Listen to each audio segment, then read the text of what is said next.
Yo. What's going on, man? Today is March the 29th, 2024. It's your boy Chris, and this is the ChrisBeCappinn NBA Show, where we are live on Twitter.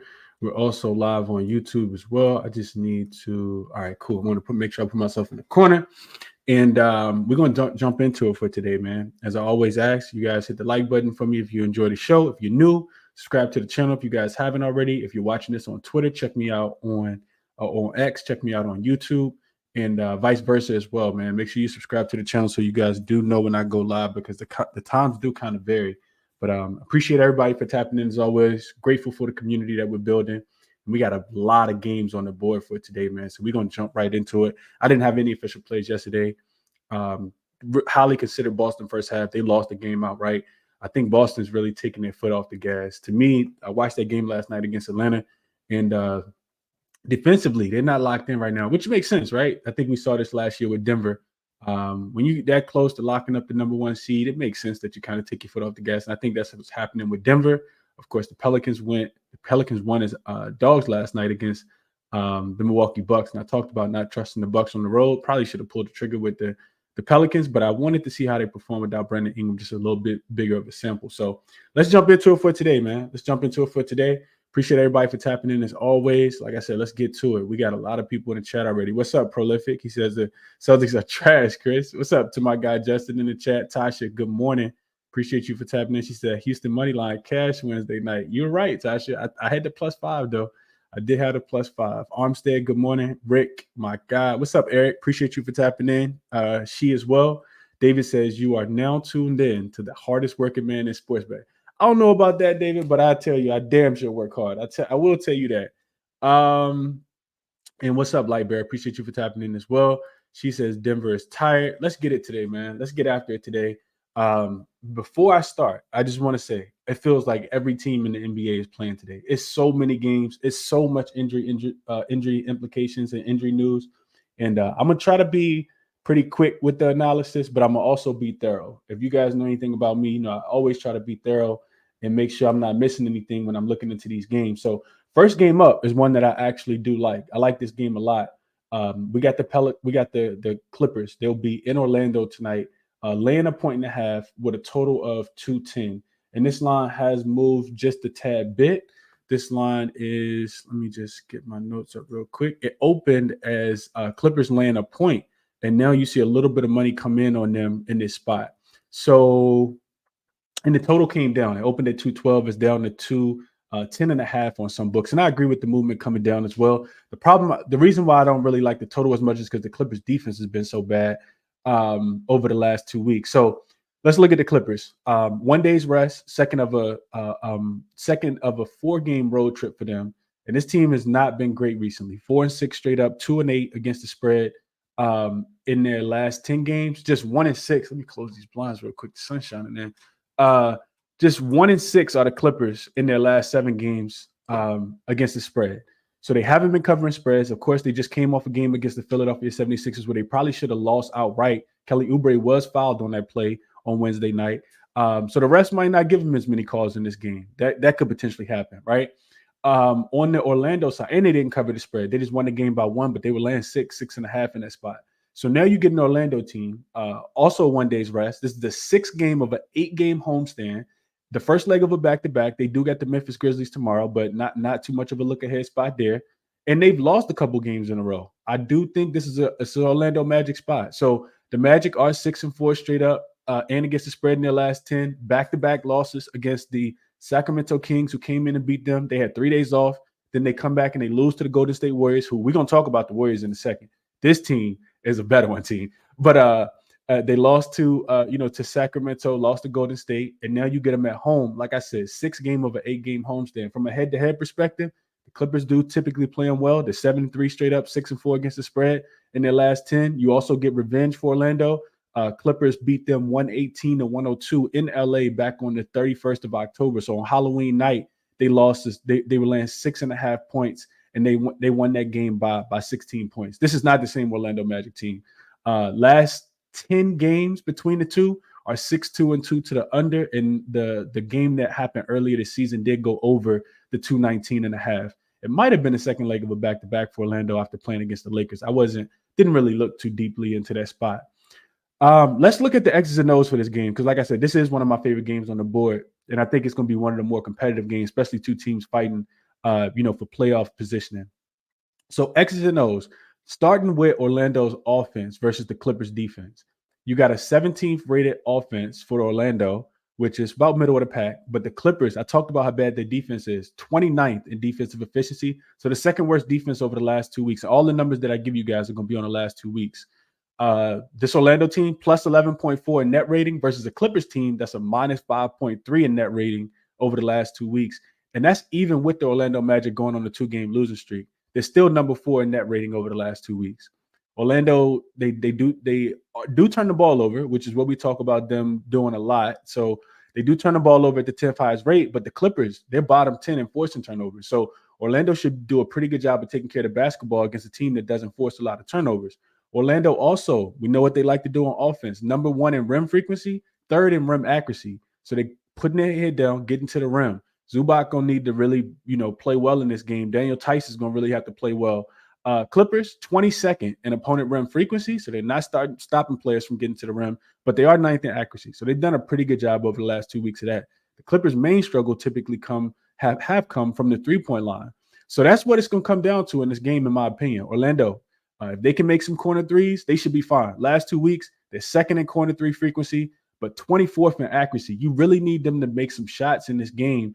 They're shooting just 34%, but the Clippers, the worst team in the league against the corner 3, allowing teams to shoot 52% over the last 2 weeks. So what the Orlando Magic haven't been able to do. We saw them just score like 12 points against the Golden State Warriors in a home game, well rested. They're going to need to be able to make some outside shots in this game in order to keep this game close, in order to win this game, because this is a tight spread. You look at the Clippers offense versus the Orlando Magic's defense, and the only real matchup advantage is that they rely heavily upon the free throw line. The Clippers do. They're 2nd in free throw rate over the last 2 weeks, but Orlando's actually committing the 13th fewest fouls. So they're not fouling a lot. And then the biggest advantage that the Clippers have is that mid-range shot. We know Kawhi likes to get there. We know Paul George likes to get there. They're 2nd in long mid-range frequency and 9th in accuracy. Orlando not doing that great in that department. They're 28th in opponent frequency, so they're allowing teams to shoot that mid-range shot, and they're 16th in accuracy. So all of those things said, though, I'm on Orlando. Like, I haven't placed it yet. I'm interested to see where the number goes. But it's Orlando spot for me. I'm not backing the Clippers, especially off a win that they shouldn't have won. You get Orlando team 6 game of an 8-game homestand coming off 2 losses. And I just think it's a get right spot for Orlando. I like the Magic in this game. That's the only way I'm playing it. Not looking towards the Clippers at all. I want to go through the comments real quick and see what you guys are on before we keep it moving. What's up to my guy Jamie in the chat? What's up, Jose? Good morning to you. Sam says, damn, Mr. Chris, great content and channel. I appreciate that, Sam. We always just trying to cash, man. Young Harlow, good morning, my brother. He says, got a college play, first half team total over in the Zags and Purdue game. Okay. Morning Fox 5, appreciate you for tapping in. RH says under hit in 12 of the Orlando Magic's last 16. And that's because they're a top-rated offensive team. This team is really, really good. I'm sorry, a defensive-rated team. They're really, really good defensively. And I think that's going to really challenge. I think they have they have some advantages that's going to make it hard for this Clippers team to be able to score the ball. And on the opposite side, I'm just not relying. I think defense has to travel. And this Orlando, the Clippers defense has just been so bad recently. Orlando's the second best defensive rated team over the last 2 weeks, only allowing about 104.2 points per 100 possessions. They also top 3 in turnover rate. So they're forcing, the 3rd most turnovers, 4th in offensive rebounds, not giving up any offensive rebounds. And like I said, they're 4th in net rating. So this is a game where it feels like I'm glad that Orlando is a dog in this spot, though. I'll definitely take them as a dog. Orlando, give me Orlando. I haven't played it yet, but that's the way I'm looking. Let's see. Sam says, is the call-in option going to be available for the evening show later today, Mr. Chris? Your sportscasting and journalism skills are sensational. I don't know about sensational, but yeah, we'll probably do an evening show around 5. She says the Magic are just so inexperienced on the defensive end when it comes to dealing with more veteran, well-coached teams. There's some validity in that. I can't disagree. Jose likes Orlando Suns Lakers tonight. What up to my guy Freemon's in the chat? Nando says that the Magic can't beat the Warriors. Don't think they should don't think they should beating Clippers. We disagree there, Nando, but it's cool to disagree. PZ likes the Magic on the money line. David says it's Franz Wagner Friday. I like that. Tasha likes the Magic as well.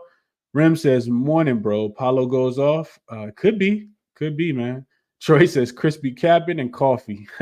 I'm not a coffee drinker, but I hope you guys are getting your coffee in this morning. Let's move on to the next game, man. We're not here for anything else but to talk about these games and have a good time while we're doing so. But we can't stay too long on one game because we got so many on the board.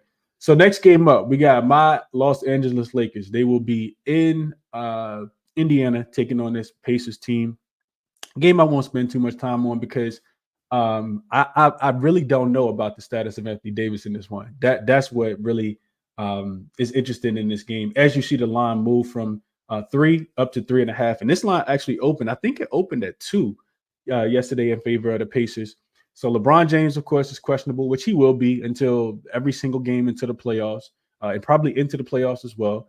And then you got Anthony Davis also listed as questionable. He did not play that last game against the Memphis Grizzlies. So that knee was, giving him some trouble. And even though he's listed as questionable, we talked about him potentially not playing. So Lakers, 1 day's rest. This is the third game of a 6-game road trip. This is also a third game in 4 nights and a fourth game in 6 nights. The Lakers have been winning 7-3 straight up, 6-4 against the spread in their last 10, including 5-0 straight up and 4-1 against the spread in their last 5. So just when you feel like you want to bet against them, and I'm cool with watching how this plays out. This is probably a game that I'm not going to be invested in, especially if I don't know who's playing for the Lakers up until the last minute, which we probably won't know until the last minute.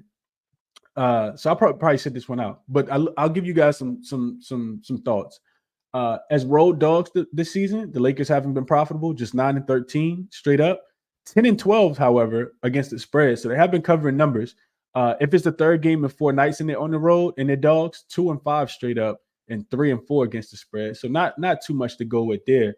On the opposite side, you get a Pacers team, pretty clean injury report, a team that's off 1 day's rest. This is their first game back home after a 5-game road trip. Typically, it's not a spot you necessarily want to back a team more, but you do want to back a team that's coming off a 26-point loss as a 3.5-point favorite against the Chicago Bulls just 2 nights ago. So the spot says Pacers. Don't like that it's the first game back home. Looking at the Pacers at home, 13-11 straight up, 10-13-1 against the spread as a home favorite, just 3-4 straight up and against the spread as a home favorite after the All-Star break. So they typically don't cover, but you really just need them to win the game in this spot. 3-2 are the Pacers straight up, 1-3-1 against the spread as a home favorite in revenge games as well. So I did some deep diving into this game. Head to head, of course, we know that the in-season tournament and the game that happened on Sunday, the Lakers beat the brakes off the Pacers. They beat them both games. They were favorites by 2.5 in the in-season tournament game and favorites by 3.5. Well, actually was dogs of 3.5 against the Pacers on Sunday and win both of those games by double digits. So you do get a double revenge spot for the Pacers here. I'm just not sure what to do with the game without knowing the numbers. I'll give you guys another trend that I looked into as well. And this one has been profitable, not just this season, but for a very long season. I just looked at the numbers for this season, though. I looked at home favorites that are seeking double revenge, right? So if you lost to a team twice, but then you're the favorite in the third game, that's typically a profitable angle. So home favorites seeking double in-season revenge, 50-21 straight up. That's 70.4% says that the odds makers made the Pacers favorites for a reason in this spot. And you should just take them on the money line. You win 70% of your bets there.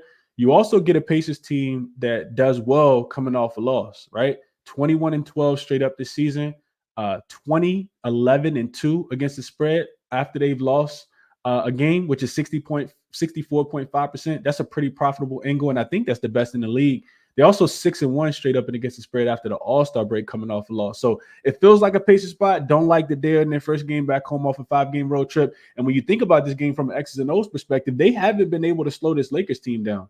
When the Lakers want to get to the paint against the Pacers, which is typically what the Pacers do well, the Pacers team has not been able to slow them down. We talked about the Lakers team total under 122.5 on Sunday. Man, the Lakers had like 90 points at the end of the 100 points at the end of the third quarter the other day. So I know it's not the most rested spot, but it's not the best spot for the Pacers coming back home either. You got a Lakers team, fourth game in 6 nights. You got a Pacers team, first game back home after a 5-game road trip. So it's a difficult game for me. I think you got to wait and see what happens with LeBron and Anthony Davis, because I do believe Anthony Davis could potentially miss this game. Maybe they just sit him out because they know that the Pacers want to get their revenge, but Lakers still can't afford to be really losing games. Golden State's been winning. Houston, of course, keeps winning. So the Lakers haven't secured that in-season that play-in spot quite yet. Let's see what you guys are saying here. Let's see. Bro, you need to start only black coffee. Oh, Trey, if I have had coffee like 3 times in my life. And when last time I did drink it, it was all black. Just because that's the healthiest version. I'm a health nut, if I'm being honest with you guys. Let's see. Jamie says Davis or no Davis, Pacers win and cover. Strong opinion there. I haven't seen it yet. That's what I'll tell you. You put your money on it, though. Best of luck to you, my brother. I'm not playing the game. David says, versus my Indiana Pacers, this game screams Pascal Siakam. Dude has been averaging like 26 a game for the past 2 weeks. Troy says, trust, man. I promise you won't regret it. 1 black coffee every morning. I do intermittent fasting, which I don't think black coffee breaks your fast, but I typically don't eat until about 1:30, 2 o'clock in the evening. David says, Chris, does the total opening under rule apply? If you know, I think that total says that this should be an under game. But the Lakers, if they're not locked in defensively, I think it should be an under game based on the total, but I didn't look into it, David. Maybe that's something I'll write down and I'll look into. I know I'm not playing the total in this game either, though, because I was wrong on the total last game. I said take the under.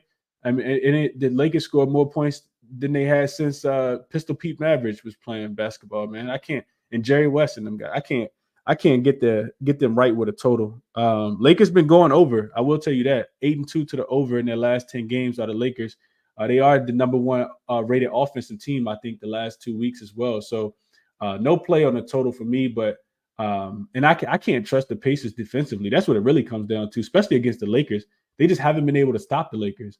Both matchups, the Lakers got whatever it is that they want against this team. Any other time, the Pacers do play defense. So Lakers 3rd rated offense last 2 weeks, 2nd in effective field goal percentage.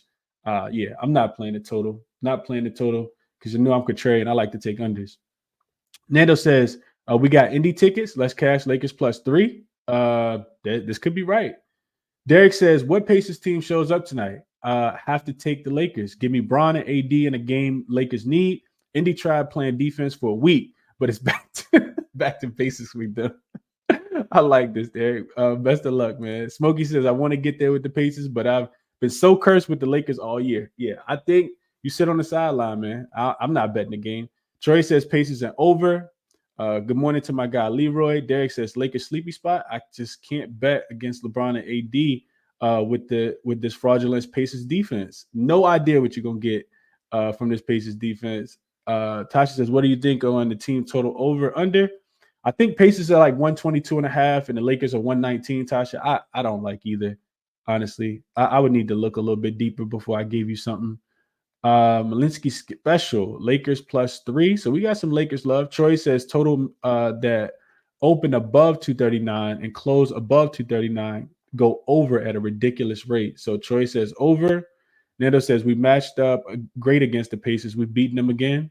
Over hit 20 of the Lakers last 27 on the road. RH says PZ likes the Pacers money line. Tasha says when it comes to the Lakers plan, I need ski advice on this one. He knows his boys. I don't think nobody really knows the Lakers, Tasha. And I love Ski to death. That's my guy. But man, this Lakers team is so up and down, boy. And so are the Pacers. The Pacers are another team that's up and down. Mike Larry says Lakers money line. I already have them on my ticket. Okay. David says Magic Pacers are 5th and 6th seed. Both will win outright. David says, Chris has 100 people tuned in at 8 a.m. That boy good. Oh man. Chris says, good morning. Off current topic a bit, Rockets, baby. I took them when the spread opened at -2.5 on ESPN Bet, and I bought a full point. So I have the Rockets -1.5. I wanted to get a comment in though. Yeah, I saw this yesterday, Chris. I was beating myself up last night because I wanted to take the money line when they opened at 2.5. We'll get to that game, but Rockets are all for overtime game. Hard for an overtime game. I know that they've been winning 10-0 straight up, 9-1 against the spread in their last 10, but we'll get there. David says, add Pacers team total after the show is what Justin says. And Tasha reminding everybody to hit the like button. All right. That's enough on that game. Let's keep it pushing. Next game up, we have the Pistons and the Wizards. So we'll be 35 seconds on this game. I'm just gonna give you guys some numbers. I know I'm not playing it, but I do have a prop that I wanted to share with you guys in this one. So this line actually open. You see it at 4. Wizards land 4. Total at 227.5. So let's see. Yeah, total come down though. It was at 229, down to 227.5. So for Detroit, Cade and Ivy listed as questionable, which makes the game unplayable. We know we've seen Coach Monty Williams pull those guys at the last second. We've seen them play at the last second. So definitely don't want to get involved in this one early. Fontecchio, Taj Gibson, and Quentin Grimes all remained out. You get a Detroit team 1 day's rest, last of a 3-game road trip, 4th game in 6 nights. This team is 2-8 straight up in their last 10, 0-6 straight up in their last 6, and just 2-4 against the spread in their last 6. They did cover against the Timberwolves by 1 point. As I think they were like 15.5 point dogs or something like that.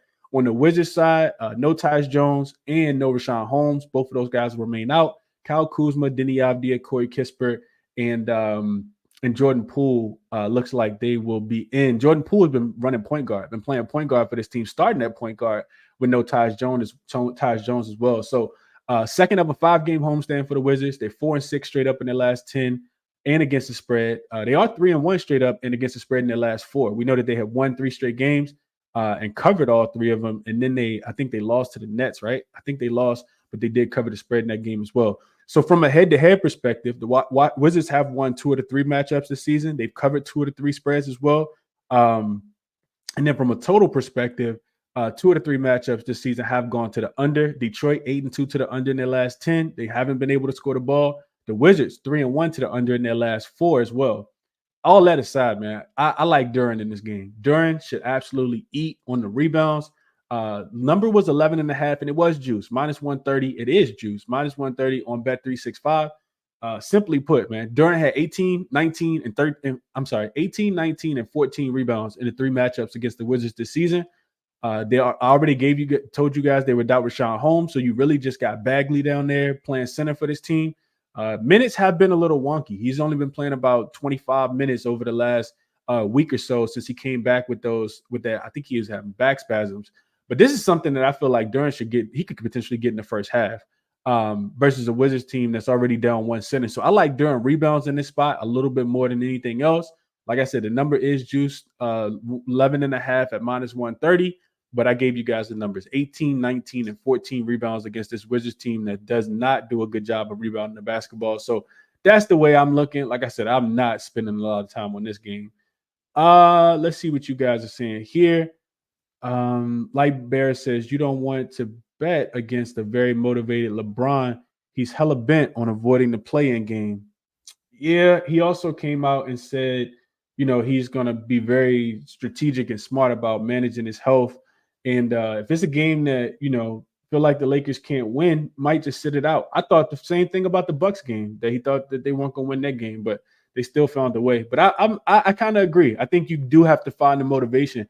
This is when we got hot last year, around this time of the league, latest time of the season, because you definitely want to find the motivation spots and the motivated teams that's going to win these games. And this could be a motivated Lakers spot. I agree with this comment, Lightbear. Let's see. Joking says 1-800, call the number. 1-800 gambler game. What's up to my guy Sean in the chat? Nando says he has the Pistons +4 and under. And Jamie says, I like Duren for a straight play. Baseball is back and won. Crushed it last night. Do you have a team in baseball, bro? not a team that I like root for. I do watch a lot of Dodgers games. Like if I'm up late night, I always got the Dodgers games on while I'm capping the NBA for the following night. But I like a lot of teams. I love baseball. I always get the league pass. I just don't always bet it. Yeah, I love baseball though. Baseball is a dope sport for sure. Like I've been following it. I just don't talk about it. Don't do shows about it. I used to do shows about it, but yeah, it's highly volatile in my opinion, and it takes so much to cap it too. In my opinion, it takes too long.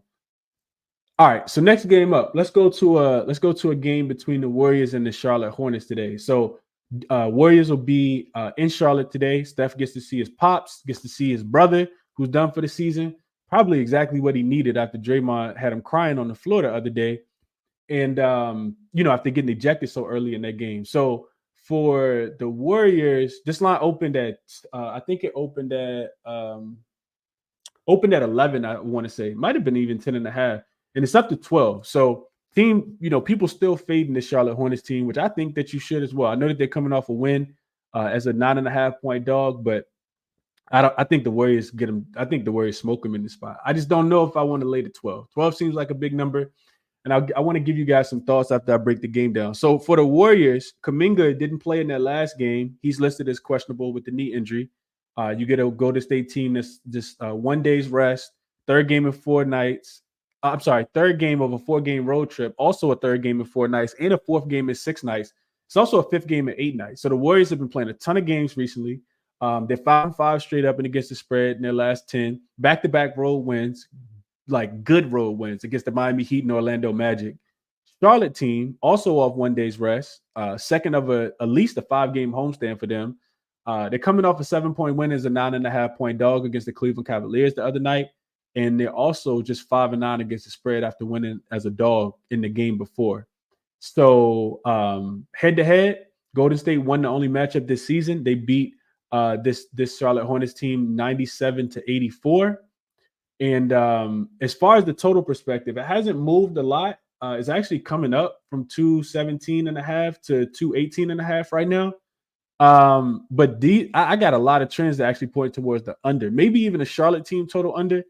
So looking at Charlotte, 10-4 to the under, coming off a win as a dog, including 8 straight games. So the last 8 times that the Charlotte Hornets have won as a dog, those games have gone under.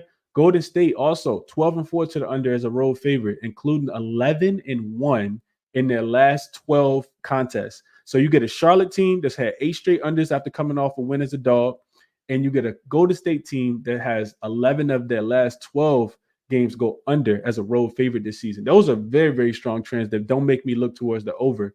I think maybe a Charlotte team total under. We know that their offense has been really, really bad. And their defense has actually been really, really bad as well. It's one of the reasons I kind of considered looking at the Golden State team total to go over, just because I feel like they should be able to score as many points as they want in this game. So looking at taking a deep dive from the offensive perspective, this should be, in my opinion, this should be a really big game for Steph. I mean, of course, his dad's going to be on the call for the game.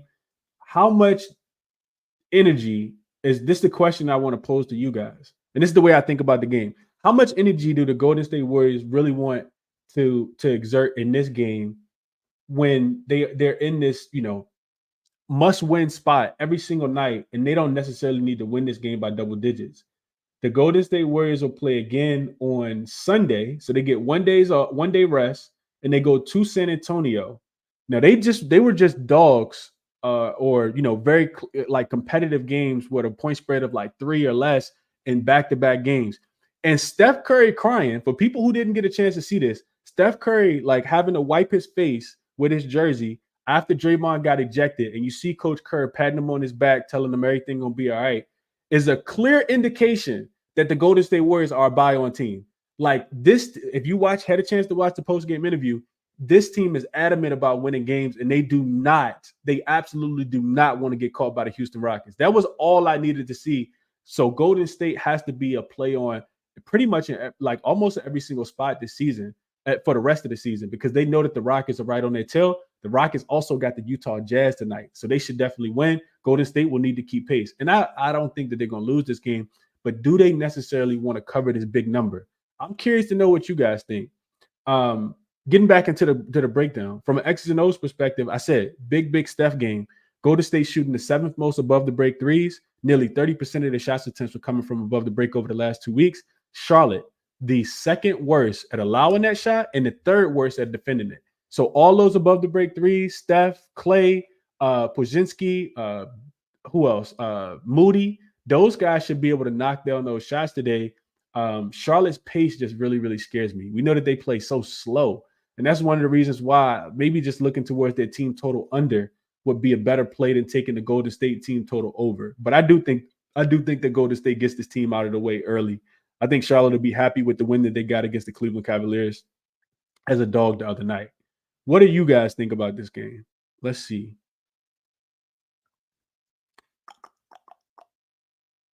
David says he's going to the Dodgers game on for Father's Day. That's his 30th. Happy early birthday, David, whenever that is, man. Yeah. B-Day game should be good. Joe Kim says, Chris, you from LA? You a Laker and Dodgers fan? Nah, I'm not from LA, man. I'm from VA, but I've always liked the Lakers. That's always just been my team. I was introduced to basketball watching the Lakers play. And I was a big Tracy McGrady fan back in the day. It's when I was probably like 7, 8, 9, and that's when I started watching basketball. Like really fell in love with the game. Justin says baseball is lit. Joakim says Hornets team total under 102.5. I'm about to write this down because I need to look a little bit deeper into it. Charlotte team total under 102.5. Tasha says, I'm on must-win teams today. So are you laying the points, Tasha, or is it a first-half spot? Is it a Golden State first-half spot? Just for them to go ahead and not be playing with their food and get the game out of the way early? I'm interested. Y'all let me know your thoughts, man. I need to know how y'all thinking about playing this game. David says, Steph is about to turn into Winter Soldier to Winter Soldier again. Give me his points and the Warriors to cover. John says he took Steph over 23.5. He couldn't get hot last game. Golden State is a Curry show, Leroy says. Tasha says she likes the Warriors team total over. Joakim says Steve Clifford he does, bro. He be letting the letting the Hornets have it, man. He always calling these guys out, but I don't think he did so after the last game, did he? Golden State is a minus 7.5 in the first half as well. I think that could be the play, honestly. I think they should be winning by 10. Just looking at the Hornets defense, it's really bad. Last 2 weeks, and that was the only thing they were actually doing well. Last 2 weeks, Hornets are actually the worst defense. They're right in front of the Clippers. Worst defensive efficiency team, allowing 123.9 points per 100 possessions. Worst effective field goal percentage team as well. I think it's got to be Warriors early. I'm gonna look more so at Golden State first half versus Charlotte team total under. Maybe I'll go both and just go light on both. Charlotte, look at their offense real quick before we move on to the next game. Charlotte is shooting the 7th most. A lot of their shots are coming at the rim. 7th most rim frequency over the last 2 weeks. About 35% of their shots, and the 12th in rim accuracy. So a lot of their shots are they're taking and making at the rim. But Golden State's actually 2nd in rim frequency, opponent rim frequency. Only one team is allowing fewer shots at the rim, and they're 13th in accuracy as well. This should be a big spot. Because outside of that, Charlotte shoots, some threes, but they're not making any. They're the worst corner 3 shooting team, the worst 3-point shooting team, and the 5th worst above the break 3-point shooting team over the last 2 weeks. We know that they don't like to get out and run in transition. Golden State's been good there anyway. So yeah, I think it could be a Charlotte team total under and a Golden State first half minus 7.5. I'm gonna actually, I may end up with both of those. Let's see. David says this should be a playoff. This is the playoffs for the Golden State Warriors. I expect them to empty the tank. I agree, man. John says he took Miles Bridges over 19.5 points. Tasha says she likes the Warriors in the trifecta spot. She says Splash Bros masterclass on deck. Jared says Draymond about to get ejected again on tip-off. I was thinking, I wonder if Grant Williams could, get him ejected in this game. We know Grant Williams is a very feisty player. He'll probably try to get under Draymond's skin. Now, granted, it wasn't a player in the last game. It was a referee. Draymond just can't control himself, man. It's really sad. I feel for Steph Curry. I feel for Klay Thompson. More so for Steph, who has to carry Golden State on their back. Draymond got to be smarter, man. You got to be smarter if you're Draymond. You got to stop the yap and stop crying all the time. Like, just be okay with not like the ref missing the call. It's all right. Like you'll be okay. But your team needs you, dog. Like, all right, I get off that soapbox. Dan says Golden State to cover. Nando says Hornets are like the Pistons, can't score 100 points, but the over should be considered here. Curry show. I agree. Chris says if Golden State was if Golden State of a -10 or less, I probably would have taken it. Anything over that would worry me in case Golden State takes the foot off the gas in the fourth quarter. And I agree, Chris. I think the same as well. She says sprinkled on the Warriors to win every quarter. Says, but I do think Golden State wins by at least 10. I agree. Warriors first half, I'm liking. Fremont says the look elite versus the Cavs. Yeah, and that was more so on the Cavs, in my opinion. Cavs, those back-to-back series are interesting. Because remember they had just played. The Cavs beat them by like 15 in Cleveland, and then Cavs probably not super elite. And that's the worry always. Is like you let a bad team make some shots earlier, then they're like, you know what? Oh, we going for this one. We're gonna try to win this one. And Cleveland, still a little overrated in my opinion, and we're gonna talk about them in a second. Lose the game outright. A lot of open threes for the Warriors. Clay might drop 30. I agree there. Jared says 110 to 97 scoring game. Warriors will get off to a great start. I agree. Dan says Hornets not competing 2 games in a row. I agree. He says Curry hometown and Golden State needs this one. Golden State minus the 12. I agree with that. Chris says I think Golden State wins by at least 10. First half sounds good. Covering the 12 wouldn't surprise me, but I'm playing the full game at minus 12. Okay. David says both sons on the floor, dad on the call, mom in the suites. Max, Steph, points and assists. So both sons won't be on the floor. Steph is actually done for the season, but yeah. Saint says Warriors 100 points in the third in 3 quarters is plus 900. Okay. And Jamie says Hornets first half team total under. This is what I was looking at in the last game. Glad I didn't pull the trigger. It was 50.5. And of course, they had almost 50 in the first quarter. 50 with like 9 minutes left in the second quarter. One more question real quick. Dan says, what are the stats on games after Draymond's ejection? I know we asked a lot of you, Chris, but definitely would like to know. I have no idea how to even find that out, Dan. I'm not sure. I'm not sure how to find that out. Let's keep pushing to the next game. It's a ton of games. It's not a ton of good games, but it's a ton of games. So I do want to talk about this one just a tad bit. So you get a Bulls team, Bulls into the Nets, line open with the Bulls. I think they were laying like 4. They were laying like 4.5, 5. I saw the line go up in this one. I think it touched 5.5. And then of course it comes back down. It looks like it opened at 4.5. It went up to 5.5. Now you see it come back down to 4. So money coming in on Brooklyn, which is weird to me. And the total hasn't really moved. 216 across the board. Went down to 215.5, which is what you guys see, up to 216, up to 216 now. So let's talk about it. Chicago, 1 day's rest, first road game after 3 straight home games, coming off a 26-point win against the Indiana Pacers as a 3-point dog, and they're just 4-6 straight up, 3-7 against the spread in their last 10 games. On the Brooklyn side, 1 day's rest.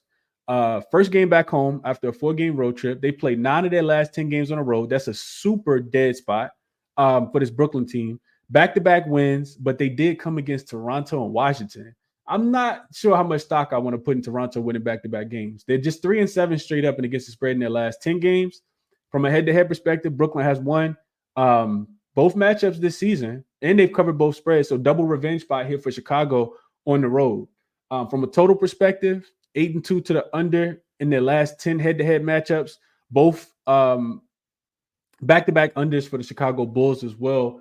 We've seen their offense kind of struggle just a tad bit in the game against the Wizards, and then their offense looked great against the Indiana Pacers. So what happens in this game? I honestly think I don't like laying points with the Chicago Bulls team, especially on the road. Like I know that let me see real quick. I forgot to write this down. As a road favorite this season, they are 8-1 straight up, 6-3 against the spread, 7-2 to the over. They've actually gone over their team total in 7 of the 9 road games that they've been favored so far this season. So they typically score whenever they're a road favorite. They go over on their team total. I think that's a good way to play it and kind of stay off the spread. This Brooklyn team, I talk about it all the time, man. I think they play fake defense, and I think the numbers are going to favor them just because their schedule has been so easy over the last few games. They've not really played against a lot of competitive teams, in my opinion. I want to look at something real quick, just while we're on the game. See what matchup advantages that Chicago could potentially have in this spot. Because I know one thing I do know is that I'm not trusting Brooklyn to play a lot of defense. I know that their numbers have looked good and they can play defense at certain times, but I don't trust their defense. I also don't really trust Chicago's offense, if I'm being completely honest either. So Brooklyn's defense is 17th over the last 2 weeks in efficiency. Their net rating is 22nd. They're losing by an average of 8 points per game.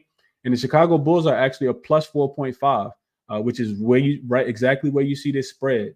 They do a great job of not turning the ball over, third in protecting the rock, 13th in offensive efficiency, 6th in free throw rate, even though the Brooklyn Nets aren't necessarily fouling a lot. Let's see what matchup advantage Chicago has. So Chicago is shooting a ton of shots at the rim, third in frequency, but they're last in efficiency. Last in accuracy, not making a ton of shots in the paint. Brooklyn Nets, it's where they've been giving it up. 27th in opponent rim frequency. So a lot of teams shooting, being able to get down in the paint, and the 23rd in rim accuracy. So the 7th worst in protecting the rim over the last 2 weeks. You just need the Bulls to make some shots in the paint. And it seems like they, have a great advantage in that area. Neither one of these teams really pushing the pace, but Brooklyn is a really bad team at defending the fast break. Chicago 16th in frequency, so about middle of the pack. They are 4th in points scored per transition, points scored per possession in transition over the last 2 weeks is what I should say. So they've done well in that spot. What else? That's really all I see on that side. Brooklyn defense has been good against the three. Chicago doesn't shoot a bunch of threes. This is what I talked about in the Pacers game. Remember the other day, if you guys were watching the Pacers breakdown, I said, man, Chicago, got the advantage because they shoot a lot of mid-range shots and they shoot a lot of, shots in the paint. And the Brooklyn Nets defense hasn't been that bad. It hasn't been as bad as the Pacers defense has been against the mid-range. So maybe that kind of lends towards the under, because Chicago doesn't shoot a bunch of threes. Brooklyn does a good job of defending threes, but Brooklyn has actually done a better job against the mid-range shot as well, which is what Chicago loves to do. Chicago shoots a ton of mid-range shots. They shoot a ton of paint shots as well. So real quick, I just want to look at Brooklyn. We know what they've been doing, shooting a ton of threes, but I just want to check it out real quick, and then we'll move on to the next game after I see what you guys are thinking. So Brooklyn is getting to the rim a little bit more. They're 12th in rim frequency over the last 2 weeks, 19th in rim accuracy. The Bulls don't do a great job of letting teams get to the rim, but they're middle of the pack in opponent rim accuracy. And then they're kind of scattered after that. Some long mid-range shots. The Brooklyn Nets aren't shooting as many threes over the last 2 weeks. In Chicago, that's where they can struggle at defending the three-point line. 6th worst in opponent corner three accuracy, allowing teams to shoot about 40% there. Brooklyn not running the fast break. Chicago really good in that department. Yeah, this is a Bulls game for me. I think it's Bulls team total over, or I'd be looking at laying the short number with the Bulls. I told you guys the spot as well. Teams coming. This is a Brooklyn team that's played 9 of their last 10 games on the road. First game back home after a 4-game road trip. They had one home game, and I think it was 5 games on the West Coast before that. So, yeah, this is definitely an easy spot where it'd just be Brooklyn. It'd be Chicago minus the 4, nothing for me in this spot. Let's see what you guys are saying in the comment section. Tone says fade Bulls as away favorites. I gave you guys the numbers. 8-1 they are as a road favorite this season straight up.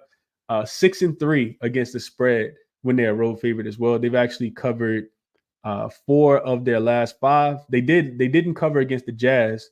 They covered the opening line. If you guys remember that was the last time they were favorites against Utah, and they didn't cover the full line. But they have won. They've won every game. They've won 8 in a row as a road favorite. So I don't necessarily agree with this one, Tone. But Joakim says it was 5.5 for the Bulls, then got bet down. Yeah, I saw that as well. Nets actually match up really well against the Bulls, Joakim says. Bulls money line, Leroy says. Fox 5 says, can you check the Nets against the spread at home against teams under 500? Let's look into that, Fox 5. I think this is probably a profitable angle. So Nets as at home, and opponents are less than 500. They are 10-5 straight up, 10-5 against the spread. So this would say this is a net spot. Yeah, and they've won 3 out of the last 4. They lost to the Grizzlies, which is not a good loss. But they beat the Hawks twice in this spot. They beat the Spurs once in this spot. Also, real quick, the other thing we got to look at is the injury report, because Cam Thomas has been out. Cam Johnson has been out, which I do think impacts that offense just a tad bit. Cam Johnson is still out in this game. He will not be available. I forgot to mention that. You also got Caruso listed as a game time decision as well. He's been a game time decision. He is probable though, so Caruso should play.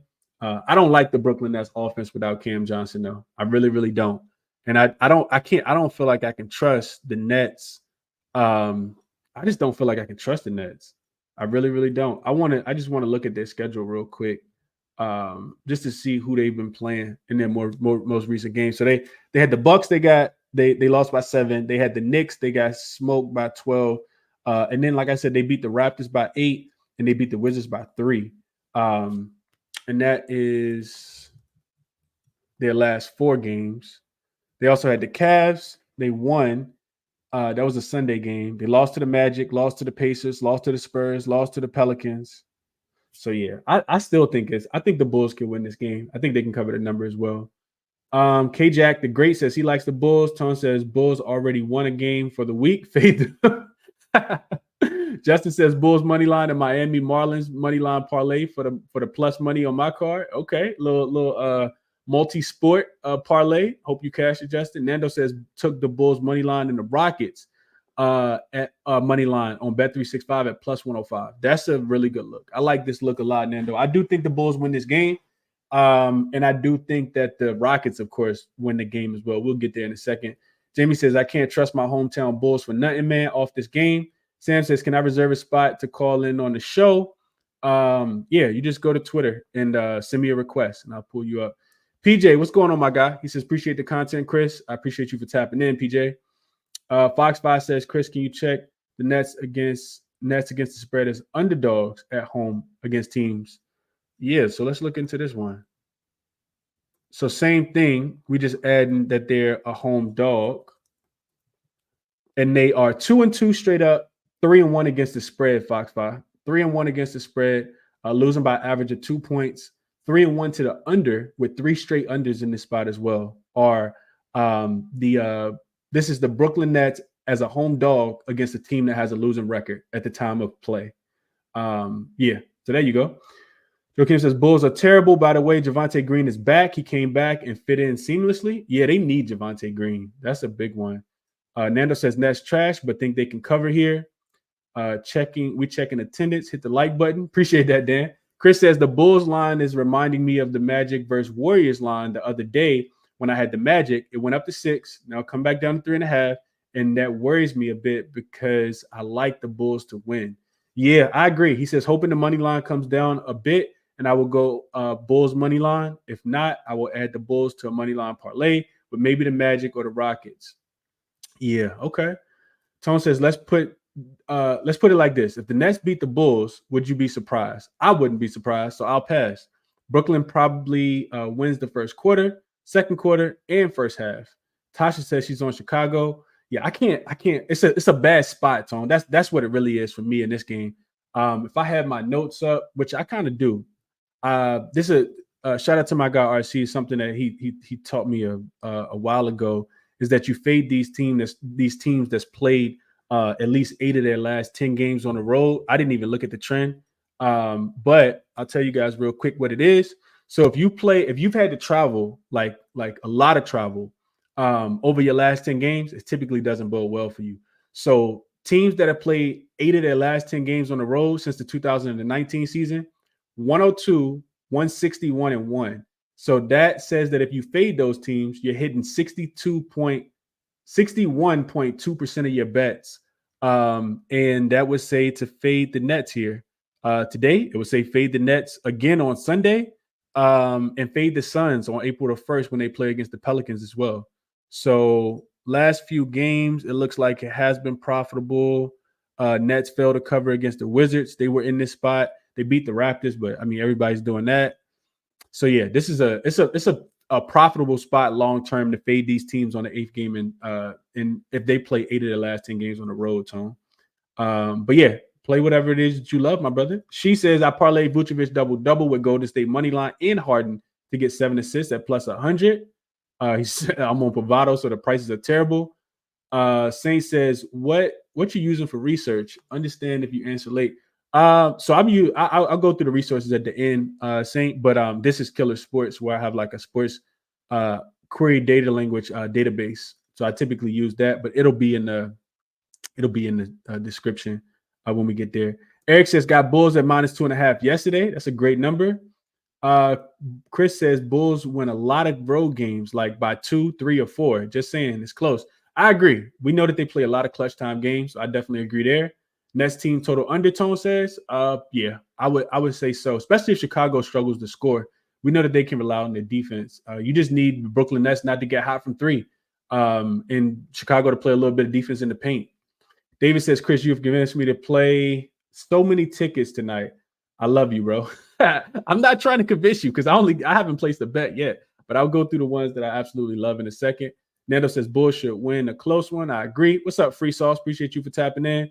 Tone says, okay, I'm sold. Bulls a lot. Money line, though? Yeah, not a lock, though, Tone. No such thing as a lock. Because like you said, if the Bulls lost this game, like it wouldn't surprise me much either. But I do think that they win. I think they beat the Brooklyn Nets, especially, some playoff stuff as well, seeding as well. So, all right, let's go on to the next game. And I've been on here for a super long time already, so I'm going to either have to take a break or something because I'm going through all the comments with you guys as well. And this is cool. Like I like the interaction.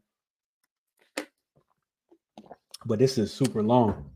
So let's go through the 76ers and the Cleveland Cavalier game. A game that I'm really interested in as well. And I'm probably going to end up playing. Haven't gotten there yet, but this is a game that I do like. So you get the 76ers. This line opened, I think, at 7.5. It's up to 8. I saw it touch 8.5 as well. And now the line come back down to 8. At least it was before we started the show. Let's just check real quick.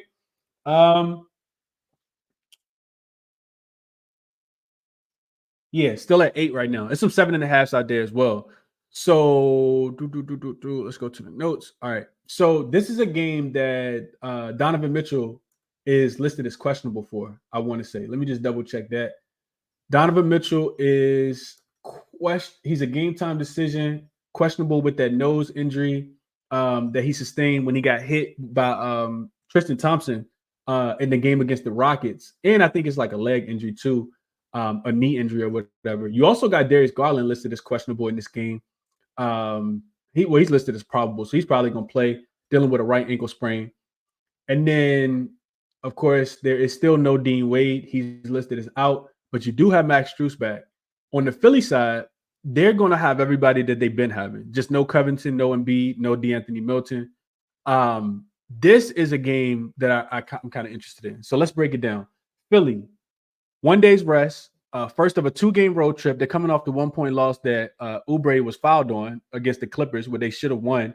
They played 5 of their last 6 games on the road. And after tonight, it'll be 7 of their last 10 games on the road. So not the greatest spot for Philly there. But Cleveland, we talked about Donovan Mitchell and Darius Garland being listed as questionable. 1 day's rest. It's a standalone home game before they go to Denver, Utah, and Phoenix in the next week. So they'll be on the road for all of their games. It's also a 4th game in 6 nights. This team has not been great recently. 3-7 straight up, just 4-6 against the spread in their last 10. From a head-to-head perspective, Philly has owned this team. Over the last 10 games, they've won 8 out of the 10 straight up. They're 5-4-1 against the spread in the last 10. Philly's won the last 2 meetings this season and covered both spreads. So you do get a double revenge spot here for Cleveland. Cleveland did win the first matchup, though, in Philly in overtime. I don't know if you guys remember that game. That was the game that Cleveland probably should have. They were big dogs in that game. Second leg of a back-to-back. They won that game.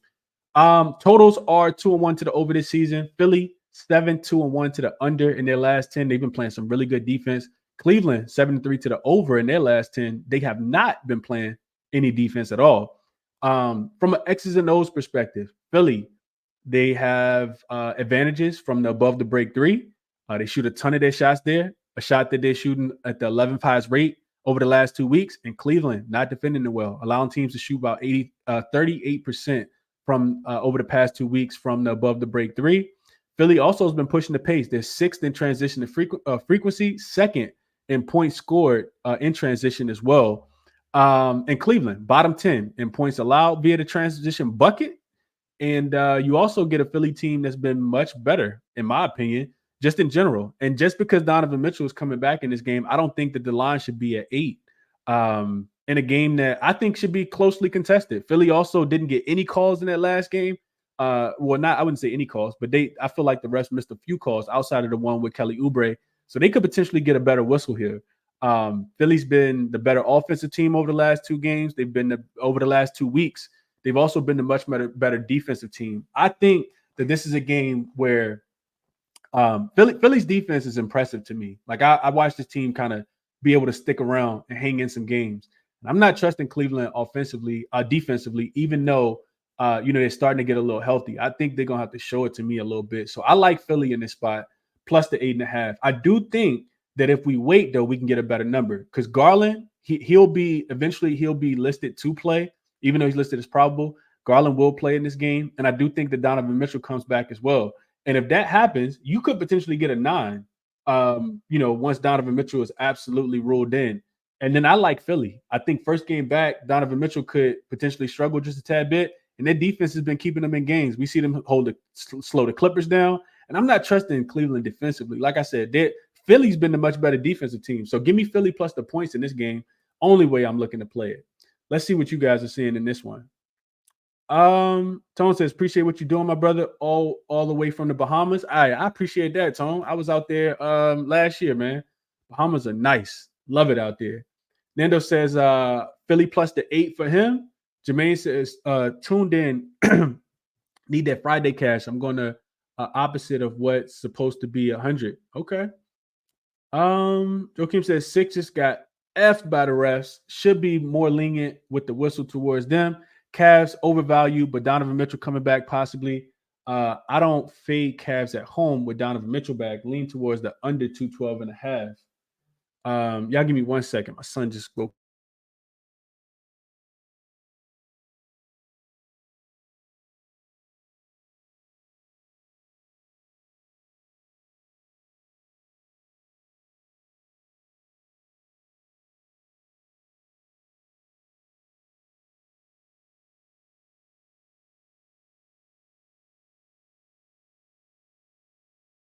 All right, cool. Let's jump back into it. Tone says, so Joakim not wanting to fade him with Donovan Mitchell back. I think Donovan Mitchell could have to ease his way back in just a tad bit.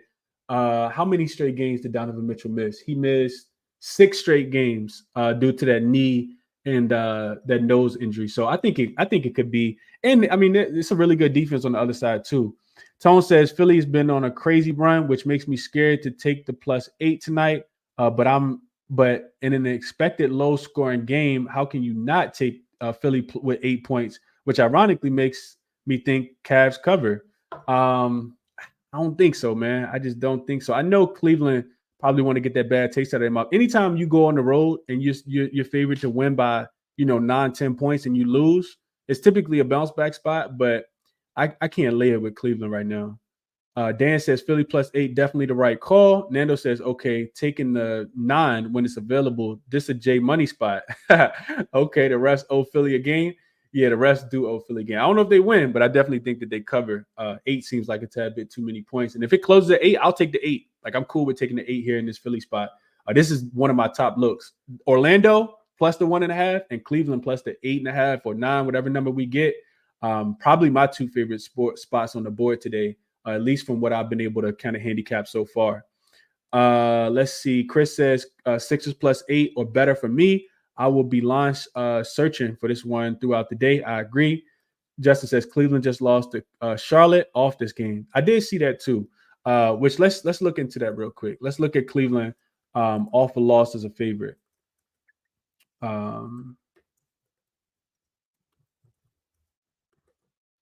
Cavs are.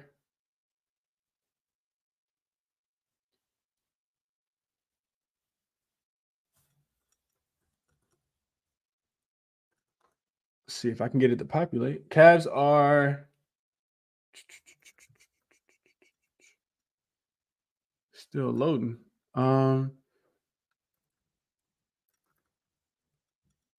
Justin, Cavs are 9-4 straight up this season, but only 6-5-2 against the spread coming off a loss. They lost. They didn't cover against the Timberwolves in their last spot, but before that, they had covered against the Pacers, the Suns, the Celtics, the Pistons. And those games are 10-3 to the under as well. So this is when they typically do play a little bit better defense, but the total already so low at 212.5. 10-3 to the under are the Cavs coming off a loss as a favorite. So this could be a nice little spot for under. I didn't really look too much into the total because it was so low. Let's look at the Sixers real quick because now I'm interested. Sixers and after the All-Star break and on the road. Sixers 8-2 to the under in road games after the All-Star break, only averaging 206 combined points. They are what? 8-2. What's that? 6-1 to the under in their last 6. The only game that went over was the Clippers game. And that was because the Clippers didn't play any defense. So yeah, this makes a ton of sense. Makes a ton of sense, Justin. I'm not on it though. I'm gonna stay away from the total, but do lean toward the under with you as well. And definitely appreciate you as well, Justin. Let's keep it pushing, man. Like I said, Cavs are nothing for. I'm sorry, Sixers are nothing for me in this game though. Next game, we got Portland Trail Blazers and the Miami Heat. Not a game I'm super interested in betting. I don't like taking the Heat as big favorites, laying these big numbers. I know that they haven't been profitable. I didn't even look into it because I know that it's something that just hasn't been cashing. And I just looked into it real quick. So let's get into the game real quick. So you got Portland, another game that you got to wait. Jeremy Grant and Aiden haven't been necessarily playing a lot of games, but Grant's listed as doubtful. Aiden is listed as questionable. Portland, 1 day's rest, third game of a 6-game road trip. They're 1-9 straight up, 4-5-1 against the spread in their last 10 games. On the Miami Heat side, Jimmy Butler will return in this game. He didn't play in the last one. Kevin Love and Caleb Martin also listed as probable in this game. So they should return. Kevin Love should return. I think Caleb Martin played in that last game. You get a Miami Heat team coming off 1 day's rest, coming off a loss. They got smoked by the Golden State Warriors in a game that we did get correct the other day. The last of a 4-game homestand for the Miami Heat. This team is just 4-6 straight up and against the spread in their last 10 games. Head-to-head, Miami owns Portland 7-3 straight up and against the spread in their last 10. They beat them 106-96 back in Portland on February 27th, laying 7 points in that spot, won the game by 10. Miami also 8-2 to the under in their last 10 games. So Portland defense has been really, really bad, and it's really dependent upon Aiden. Without him, they can't stop anybody. With him, they play a little bit better defense because, granted, people like to throw shade towards Aiden, and I do too. He does help their defense tremendously. Heat, as a home favorite, laying double digits, 0-3 straight up. I'm sorry, 0-3 against the spread. They've actually only won one of those games. They beat the Pistons by 8, but they lost to the Grizzlies in this spot back on January 24th. They were laying 11.5.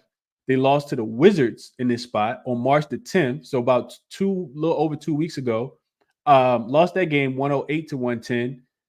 There's no way I'm laying double digits with the Heat. I know the Portland Trail Blazers has been bad. I'm not laying 14 with the Miami Heat. It's Trail Blazers are nothing for me in this spot. I don't necessarily like the spot for Portland either, but I'm not looking towards the Heat laying anything close to double digits. Matter of fact, if you just look at the Heat when they're laying, let's see, if they're laying 5 points or more, just 6-11 against the spread, 35%. So 65% of the tickets cash if you fade them. They're also 13-4 to the under if they're laying 5 points or more at home. So this is, much as I hate to say it, this Trailblazers are nothing for me. I'm not looking towards laying points with the Miami Heat. And like I said, I know the Blazers have been bad, and they don't have anything that I want to. They don't have anything to offer me either on the other side with how bad their offense is. But only be looking towards the points, taking the points in this spot. Let's see what you guys think in this one. Let's see. Chris reminding people to hit the like. He says only 74 likes. Come on, everyone. Main A says not the same Cavs team as of late. I agree with this. Free Sauce, this is a stay away game. No Aiden or Simmons. Yeah, Simmons is out. Free Sauce says Miami fully healthy. Jared says there is no way Miami covers as a double-digit spread. Just because you said that, Jared, it'll be the day that they cover. It's not a game I'm playing though. Joe Kim says blindly taking the Blazers here. When the last time the Heat covered the double-digit favorite spread at home? It probably was last season. Honestly, that's a great question. Let's look into that real quick. Not to hold the show up. Let's see when the last time the Heat covered as a double digit favorite, man. That was a long time ago. It won't 2023 season. Tell you that. God, they actually didn't cover all of 2022 either. They're 0-6 since the 2022 season, laying 10 points or more as a home favorite. I mean, that tells you to take the points with the Trail. I might take the Blazers, man. Put a little something on the Blazers. Blindly telling my guy Joakim here. Blazers plus, what is it, 14.5? If Aiden is in, I'm definitely taking the Blazers. I'm definitely taking the Blazers if Aiden is in. Let me go back to the 2021 season real quick and see if they covered as a double-digit dog there. Okay, so they covered 3 times over the last 3 seasons. They're 3-13 against the spread as a double-digit home favorite, are the Miami Heat. They covered against the Kings back on March 22nd, 2022, and they covered against the Rockets 123-106, laying 16.5 points. And then against the Magic back in 2021, at the beginning of the season, they did beat them 107-90 as a 13.5 point favorite. So just 3 outright covers in the last 16 games for the Miami Heat, laying double digits. No way I'm getting there. This is why we live cap them together, though. I love this point about Joakim. This is exactly why I wrote the Blazers plus 14.5 down, or whatever the number is. I'm that's the only way I'm looking to. Saint says under for the Heat. He says they're trash at home. Mayne says maybe Blazers team total under. Jose likes the under as well. Tone, yeah, Aiden is from the Bahamas. He says he lost a lot of bets on him early. Good to see he's doing better. Portland to pass. I agree. Jeff says Miami money line. Oh man, what price you getting? Like a -1,000? My opinion, not yours, says the Heat aren't profitable team to bet on, and I agree with this as well. Unless they're road dogs, which is when you like to take the Heat. Free Sauce says nasty work.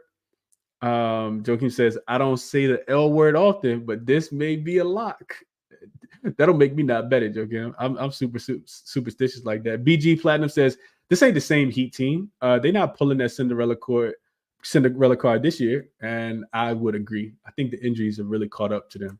Let's keep it pushing. Portland plus the 14.5, whatever the number is, a pass.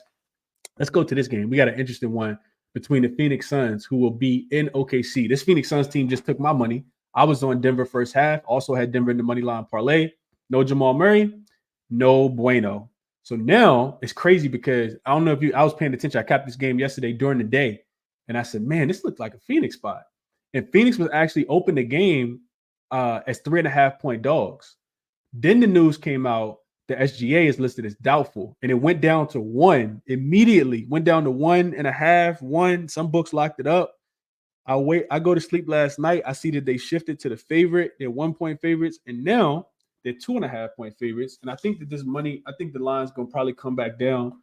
In my opinion, it's actually back down now to 1.5, 2, and the total went down from 230 down to 225.5, 225 as well. So some money coming, continue to come in on the under. So Phoenix still has, let me just double check real quick, but I want to say Nurkic is still listed as questionable. Of course, he didn't play in that last game against the Denver Nuggets. Yeah, he's questionable with the ankle injury, which they didn't really like. It's crazy to think. That was one of the reasons why I like Denver so much. They didn't really need him as much in that last game. But SGA also listed as doubtful in this game is humongous, right? The quad injury listed as doubtful. I don't think that he's going to play. It's a right quad contusion. I could totally be wrong, though. But he missed the last game, of course, against Houston. They lost that game. And you got an OKC team that's coming off an overtime game. Not the greatest spot. Phoenix needs to continue to win. So Phoenix, 1 day's rest, 4th straight road game. They're coming off the 7-point win as a 5.5 point dog against the Denver Nuggets. This team is 6-4 straight up, 5-5 against the spread in their last 10. They have covered 4 of their last 5, and they're 4-1 straight up and against the spread in their last 5. Outside of that San Antonio game where they just took their foot off the gas, this team has been red hot. We know that they got a couple wins at home, and then they went on the road, and I don't know what it is, but they're doing something right. OKC, 1 day's rest, 2nd straight home game, 3rd game in 4 nights, 4th game in 6 nights, and they're coming off the overtime game where they lost to Houston. They were 4.5 point favorites, lost that game by 6. They are 7-3 straight up in their last 10, but they're just 3-7 against the spread in their last 10. So all signs to me kind of point towards Phoenix. Then you get to the head-to-head matchup, and it's a double revenge spot for Phoenix as well. They're 6-4 straight up as far as like last 10, but it's a double revenge spot. They lost both games at home to OKC. OKC beat them the last time on the second leg of a back-to-back. If you've been following me for a while, you know we were on OKC heavy in that spot because that was the game that Devin Booker rolled his ankle the night before, and they lost to the Houston Rockets. This Phoenix team lost to the Houston Rockets. So we jumped on them early on the money line, and I think the line might have closed at like -8.5 or something like that. It was a Sunday night play, I think. So you get the double revenge spot here for Phoenix. I kind of feel like it's a Phoenix spot. I know I said, you know, that they weren't going to beat Denver. They match up. They don't. The matchup is interesting in this game. And let's just go to the total real quick before we talk about that. So both games so far this season have actually gone under. You got a Phoenix team that's back-to-back unders because their defense has been playing a little bit better. OKC 4-2 to the under in their last 6 games as well. This is a spot where, to me, it kind of feels like Phoenix should win the game. Now, if SGA is ruled in, this team will be highly motivated, especially coming off a loss. But you know, OKC, Phoenix being a much more rested team in this spot. Granted, they're coming off a win as a dog, but I think the spot favors a little bit more. I like the double revenge for Phoenix. I think OKC could really struggle with, you know, Phoenix having all their guys, you know, healthy, especially if Nurkic plays. He should dominate the glass. And even though OKC has won both games, to me, that's a little bit more motivation for this Phoenix team that has the hardest schedule left on the board. Let's see what you guys are saying here.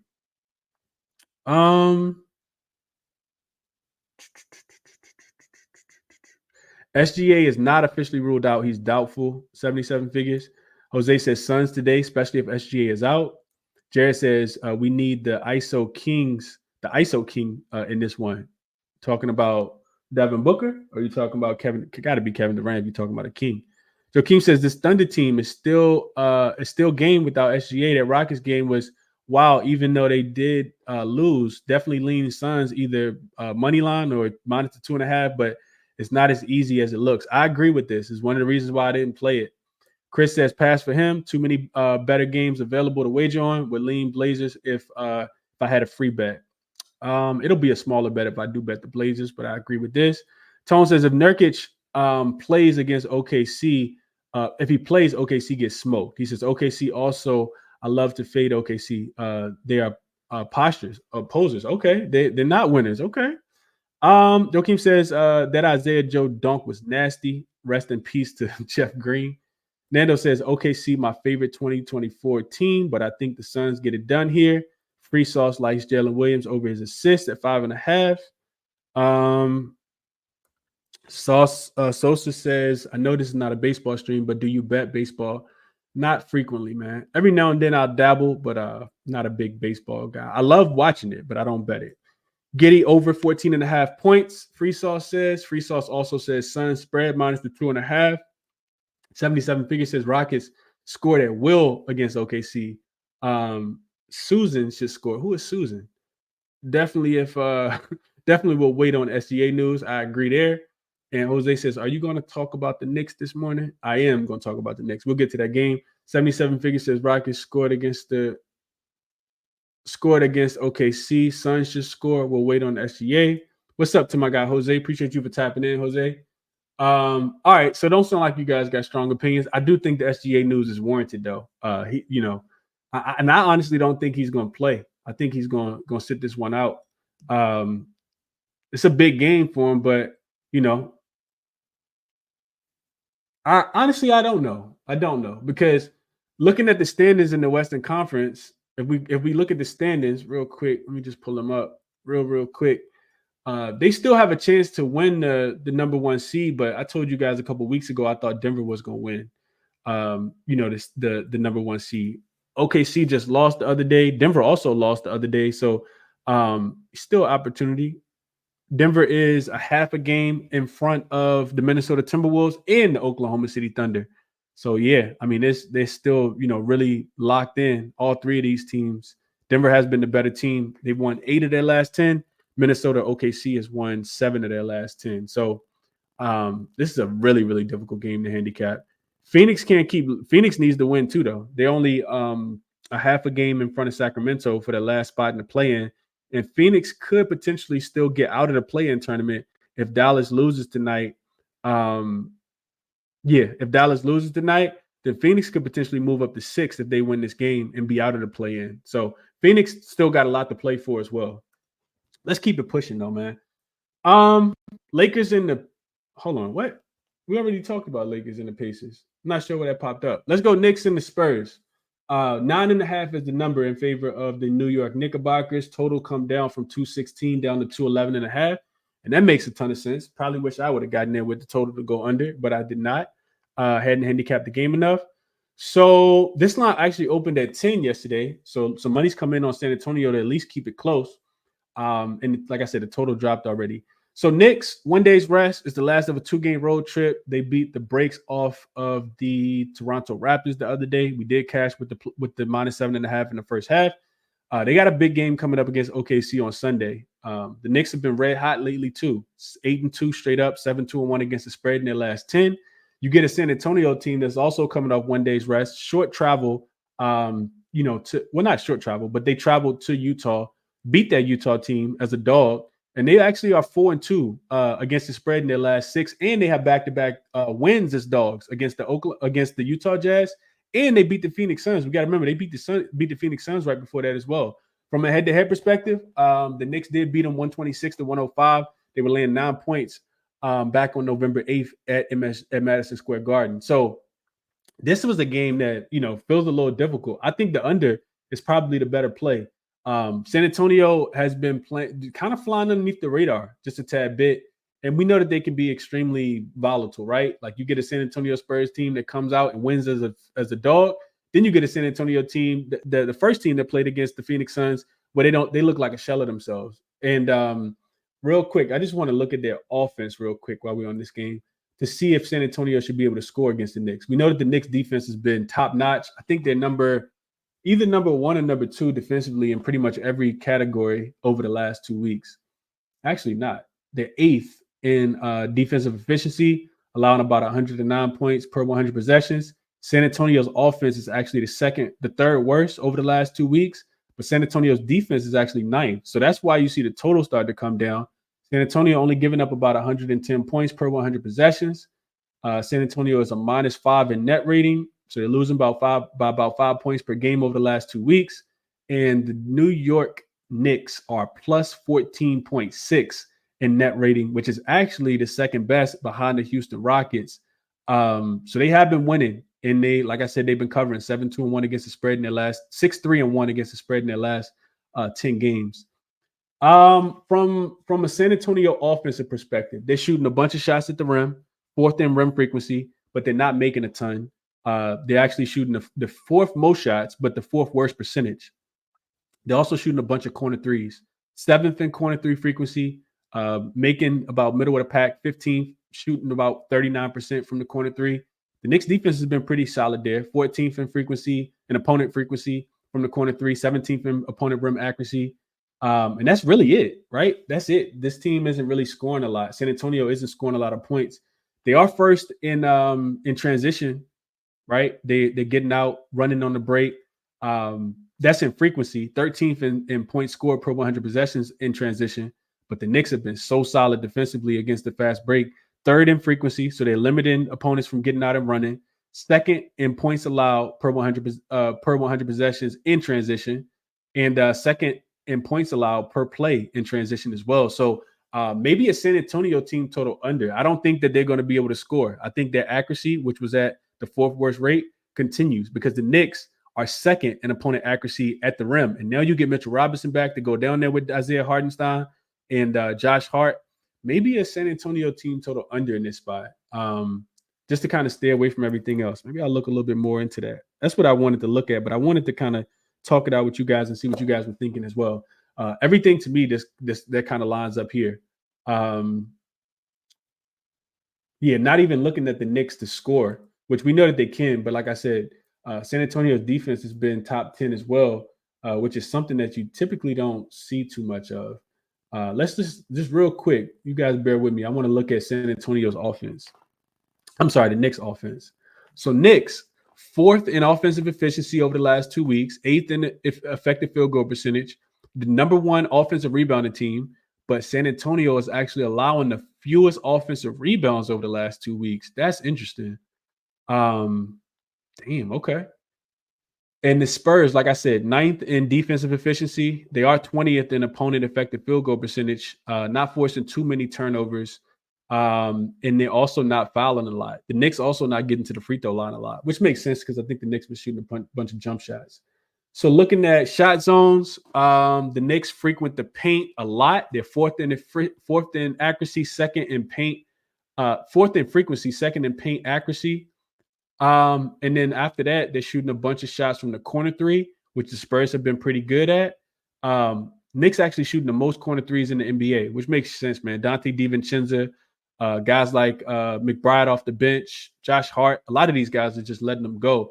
First in corner three frequency, eighth in corner three accuracy over the last 2 weeks. Spurs actually doing a really good job there. Fifth in opponent corner three frequency and 12th in opponent rim accuracy. Corner three accuracy.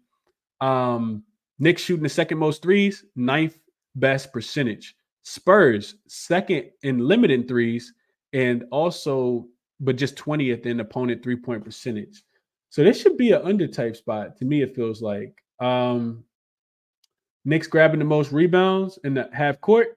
San Antonio limiting teams to the fewest offensive rebounds in the half court. Knicks do have a little bit of a matchup advantage in transition. They're 11th in the frequency, third in points scored in transition over the last 2 weeks per 100 possessions. And San Antonio's defense 16th and 17th in frequency and points allowed in that department as well. So, this to me kind of says San Antonio team total under is what I see a little bit more than anything else. Real quick, what's that number? I know that the numbers drop and we're getting the worst of the number. But I'm interested to see what San Antonio's team total is in this spot. And I do want to go to the chat. Let's see what you guys are thinking about this one. Jeff says, I'm on OKC here if Bill doesn't play. I didn't see Bill even listed, Jeff. I think he's in. 77 figure says, Jesus, when is Sengun coming back for the Rockets? I'm riding the Rockets on this streak, but their line's getting wider and wider. Jeez, I agree. That line opened at 2.5 too. 77 figures. I actually was trying to wait for the injury news with Laurie Marketing and Jordan Clarkson. We're going to talk about that game in a second. And took a shower. When I got out the shower, it was already up to 5.5. I said, God, Lee, man. So San Antonio team total, God, it's 101.5. That's extremely low. Dang, that's low. I don't think I can get there. That's a little too low. Jose said, smash the like button for my guys. He puts a lot of hard work in for us. That's a fact. Appreciate you, Jose, for shouting that out. Joakim says, Knicks been a wagon. But there may be some negative aggression for the Knicks since they've been so hot with the three. Spurs defense at 3 is top 3 rate, still lean towards Knicks -9.5. And I agree. I think that just really bodes towards an under, maybe even an early under versus, playing the full game since the totals dropped so much. We've lost 6 points of value already. 77 figure says, y'all know it's getting to the end of the season. Popovich ready to put Wemby on the shelf and wrap him in a bubble wrap to avoid injury. That's a fact, 77 figures. I can see that. You definitely, the worst possible thing for San Antonio right now, especially with them, having the record that they have, is Wemby gets hurt and then he can't progress over the offseason, to become an even better version of himself. And Wemby is elite already, offensively and defensively. So I definitely agree with this 77 figures. But Wemby on the other side, he's definitely going to be trying to play too. Free Sauce says, this my team. All New York Knicks, all New Yorkers stand up. But I'm feeling Spurs team total under. Saints says scoring more with Miles starting. MLB Big Bucks, Breezy says. Free Sauce says Spurs been balling, but my Knicks looking for that second bad. Give me Knicks spread. I think you mean minus the 9.5, and Brunson over 6.5, probably 6.5 assists. Jeff says, yo, Chris, how come you didn't post any final plays last night? Because I didn't like the 2 games, Jeff. I came on here, gave you guys a show, told you guys I like Boston first half, but probably wasn't going to get there. And I had no idea what to do with that Pelicans and Bucks game. So that's why I didn't give out any plays, because I didn't play anything. Never forcing anything, man. Never forcing plays. Nando says Knicks -10 for my first play of the day. Free Sauce says also sprinkling on Josh Hart to get another triple-double. Jose says, I was thinking full game under, but I like that Spurs team total under. Joe Kim says Spurs team total at 100.5. I see it at 101.5. 101.5 is available on FanDuel right now, -112. It is down to 100.5 everywhere else, though. ESPN Bet has a 101.5 and Bet365. So just those three. Everybody else do have 100. Tone says Spurs team total under, and Fremont says playing unders makes me nervous bad. Man, it does, bro. Not gonna lie to you. It definitely. I sometimes I don't even want to watch the games because I have money. Like I got money on these games, so I'll just turn them off. Like I'll go do something with my son, especially if a team comes out scores like 30 points in the first quarter. I'm like, yep, I'll turn this one off. We'll see what happens. Sometimes I'll live bet them though, to get a better number, but we'll see. That is scary. That's scary though. 100.5 is a tad bit too low for me, but I do think the Spurs, like I said, they haven't been scoring, man. Let's just look at the Spurs real quick. Last 10 games. I already gave you guys the numbers. Their offense has been really, really bad. How motivated are the Knicks, though? That's the other thing we got to talk about. Like, are they motivated to come out there and lock up?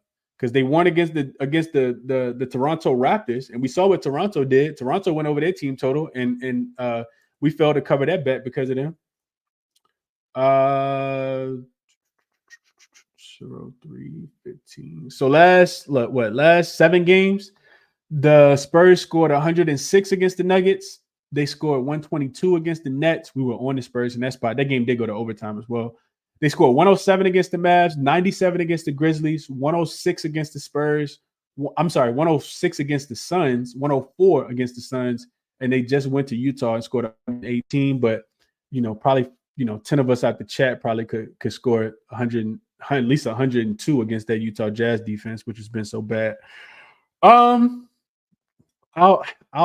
sit and ponder on this one. Let's look at the Knicks defense real quick. In their last 6 games, they only allowed 101 points per game. They gave 91 to the Kings, 112 to the Warriors, 113 to the Nuggets, 93 to the Nets, 99 to the Pistons, and 101 to the Raptors. This could be an under spot.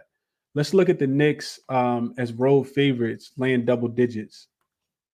They are 3-0 straight up, 2-1 against the spread. Wow. They've actually held every opponent under 102 points. The Knicks have been double-digit road favorites 3 times this season. The Grizzlies, they beat them by 12, only gave up 94 points. The Blazers, which we were on them in that game, won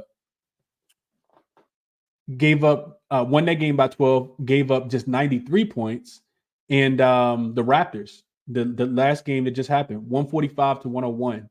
So that 101 is the most points that they've given up on the road, 94, 93, and 101. This does say Spurs team total under 101.5.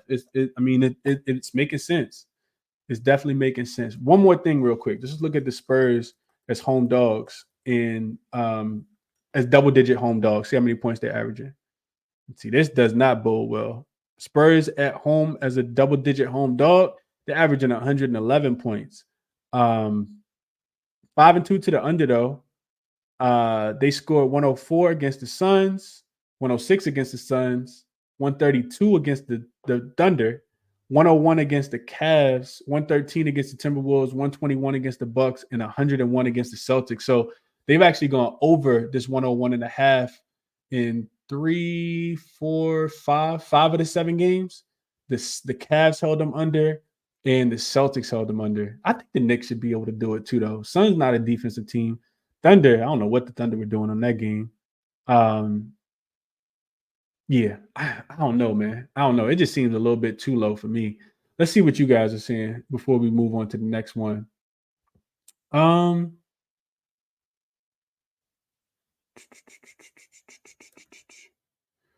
Chris says that Bulls line is dropping. Have to check on someone to see if someone is questionable or something. I can't see this much action coming in on the Nets. Works in my favor, though. Can get a better Bulls number now. I would agree. I would definitely agree. What fishy is that line moving, Chris? I would probably wait to see because it feels like injury news, like you said. No way people are just blindly backing the Nets to cover. Granted, the Bulls play a lot of clutch games. I think the Bulls have played the most clutch games this season, but that don't make a ton of sense to me. On God, I'm quick to turn a game off. Yeah, I turned that joint off quick, man. Jose, I'll just go to another one. Jose says, I want some info on this Minnesota Nuggets game. We're going to get there in a second. Free Sauce says, Knicks take pride in leaving opponents under 100. Mark says, great work. Chris, appreciate this comment, Mark. Hope we cash some tickets today because that's what we do it for. Free Sauce says, but teams also be like, nah, out here, we're not going under 100. Yeah, I agree. I definitely agree. That's even what, the Raptors did. I lost nice chunk of change with that Raptors team total under because they went over by 2 points in that last game. Nando says, this the game of the night. Got Minnesota plus the 6.5. All right, so let's keep pushing. Let's get to the next game, right? Yeah, let's go to the next game. So Nuggets and the Nuggets at the crib land 6.5 against the Minnesota Timberwolves. You get a 1 day's rested Minnesota team coming off. So it's a one-off road game for them after 4 straight home games. Then they got three straight more home games for the Minnesota team. This team is hot right now, 7-3 straight up and against the spread in their last 10 games. You got Denver. You got not DeJounte. You got Jamal Murray still listed as questionable on the Denver side. I think, let me just double check. I think that was the only injury that I saw. I just want to double check.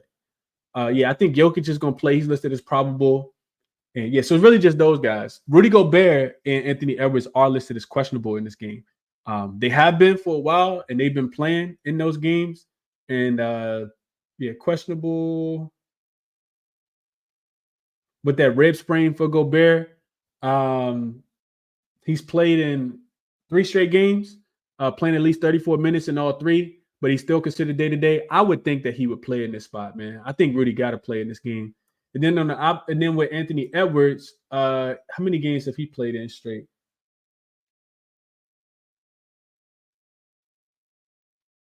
Yeah, he hasn't missed any. So I think that those guys are good to go. Of course, you potentially might want to wait and see what happens, but I think that those guys are good to go. So Denver, 1 day's rest as well. 3rd straight home game of a 5-game home stand. They're 8-2 straight up, but just 5-5 against the spread in their last 10. They haven't necessarily been covering the number. From a head-to-head perspective, Denver is 7-3 straight up in the last 10 matchups between the two. Now, granted, we know that this goes back all the way to the postseason last year where Minnesota lost in the first round. Minnesota has covered 4 games, covered the last 4 games going back to last season in the playoffs. So Minnesota, for whatever reason, they played this Denver team really, really close. Even when Minnesota was in that flat spot in the last game, they didn't, they still fought hard in that game and covered that game. And actually, they only won by 3.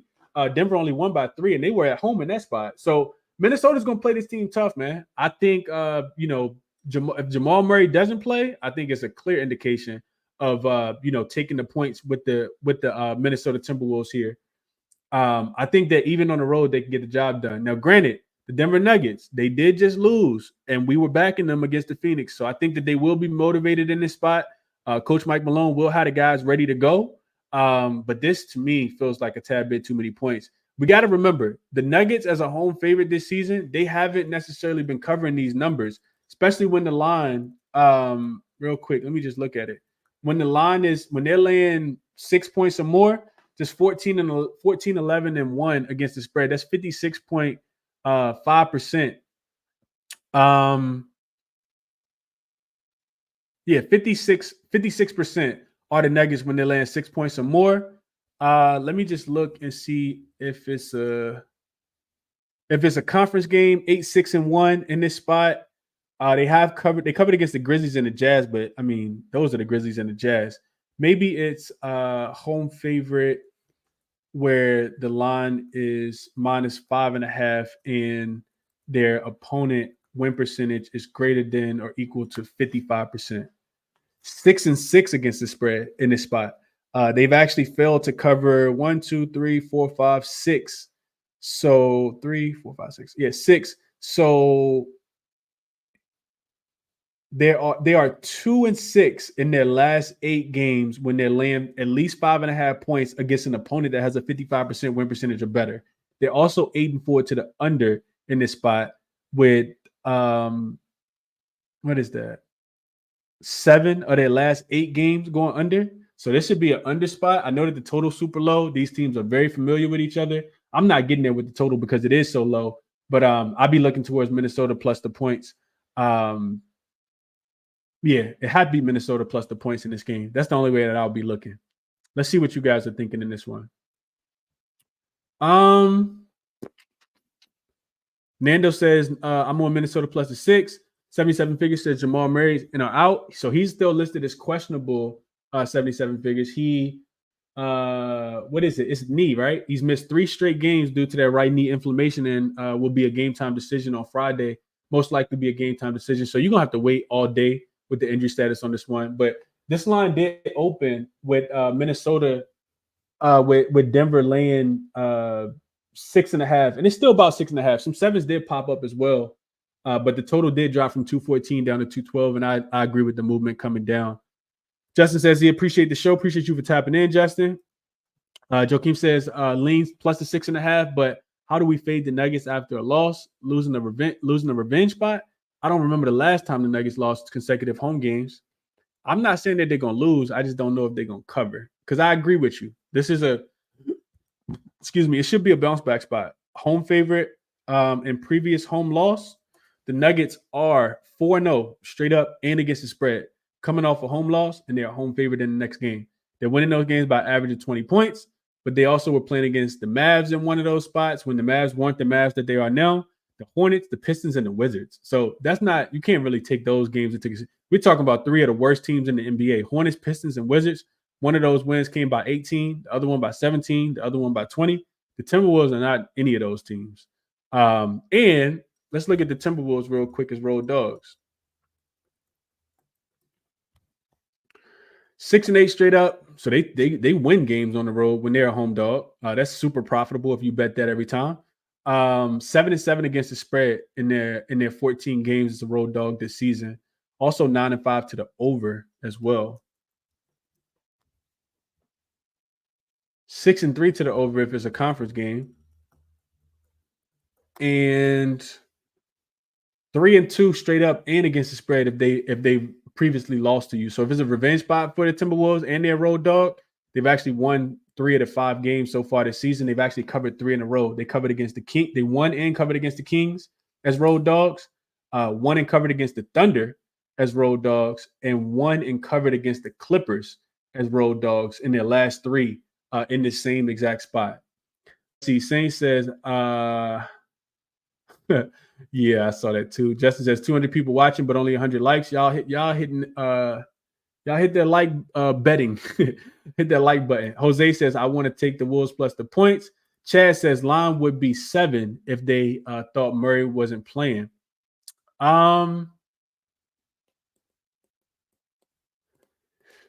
I don't know how I feel about that, Chad. I think this is one where if you play it, you gotta wait. I think I would agree with that. Joe Kim says Nuggets had a 15-point lead after the first half, then made it close in the second half with Gobert and Nas out.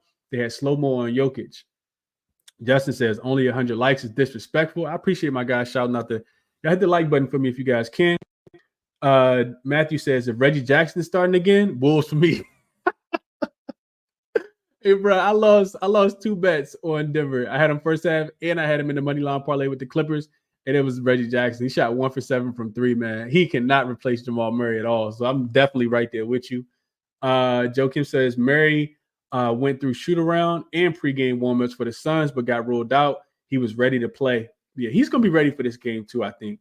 Mark says no way Nuggets if Murray is out. And yeah, I would agree, man. Denver, we know the Timberwolves are going to play a lot of good defense in this game, and they're coming off a loss. This is a revenge spot for the Timberwolves, but it's a spot where you definitely don't necessarily want to fade the Nuggets coming off a loss. They should have the attention of this Minnesota team and probably going to be a little fired up, but Timberwolves still going to be able to keep it close, in my opinion. Winning by 6.5 is a lot of points in the NBA, especially against 2 competitive type teams. All right, so we got 2 more games left. Going for an hour and 41 minutes. The next game up, we got the Rockets and the Jazz. This line is now, well, it was up to 7.5 when I started the show, but it's now back down to 7. So I knew some steam was going to eventually come in on the Jazz because that line was kind of getting out of hand. So Houston, 1 day's rest. Last game of a short 2-game road trip. They're coming off the overtime win as a 4.5-point favorite, as a 4.5-point dog against the Oklahoma City Thunder. Hottest team in the NBA right now. 10-0 straight up. 9-1 against the spread in their last 10. They should be what? A game back, half a game back of the Golden State Warriors because Golden State didn't lose. No, 1 game back. So a full game back of the Golden State Warriors because the Golden State Warriors are on a 2-game winning streak. Yeah, so I mean, this 1 game it still means a lot for Houston. Houston needs to continue to win out. It's about 10 games left, 9 games left, depending on which team, in the regular season.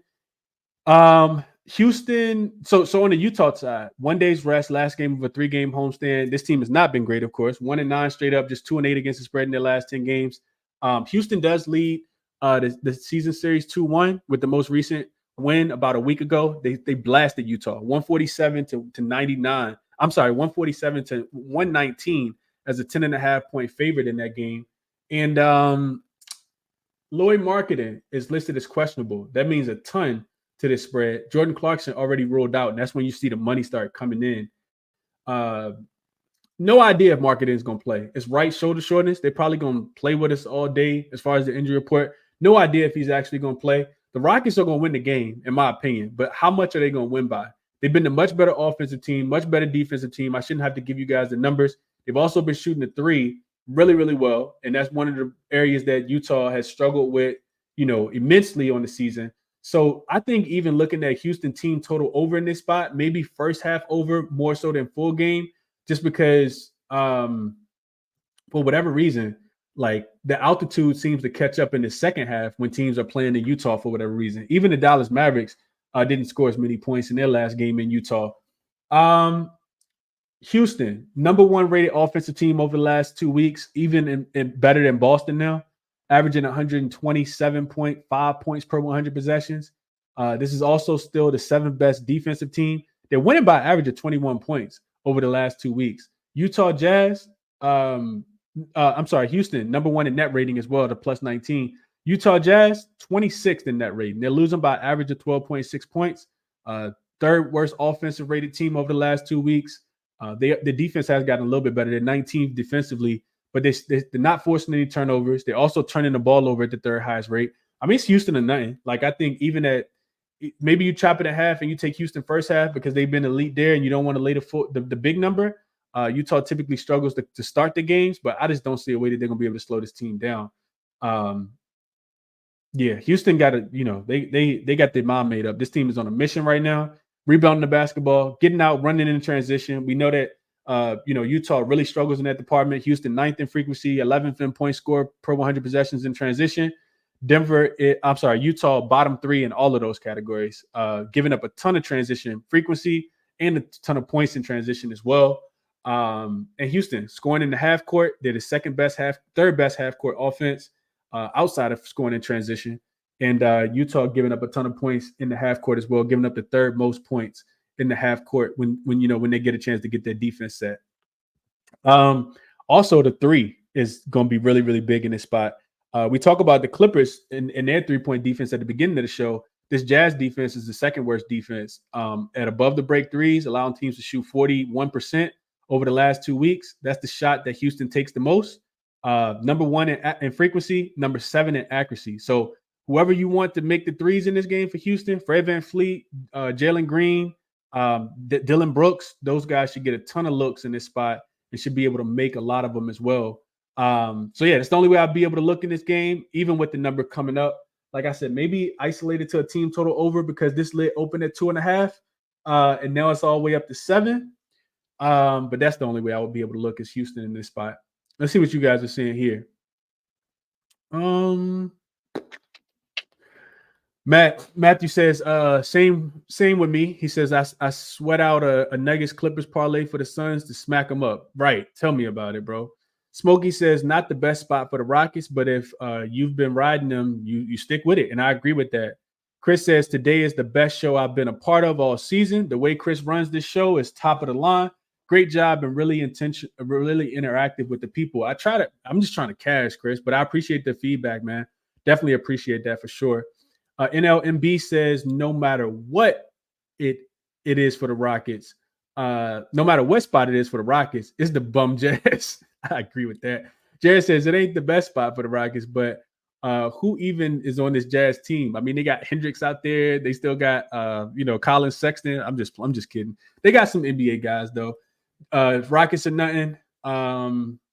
Free Sauce says Jazz. They don't care anymore. Houston spread for him. Tone likes the Wolves on the money line. Chad says if the Rockets, if marketing is out, he likes the Rockets first half. I would smash the Rockets in the first half. I'll be right there with you, Chad, just in case that overtime game with OKC will most likely show up in the second half. But the tired legs could sit in effect there. Joe Kim says, man, I wanted the Rockets -7.5, but coming off overtime game, Jazz played close at home. Prefer over 229.5 and Rockets team total over 118.5. That Rockets team total over 118.5 should be the spot. Let's look at the Jazz real quick because they've been good as a home dog this season. But since the All-Star break, just 1-5 straight up, 2-4 against the spread. They're losing by an average of 11 points. They failed to cover the last 3 in a row and 3 of the last 4.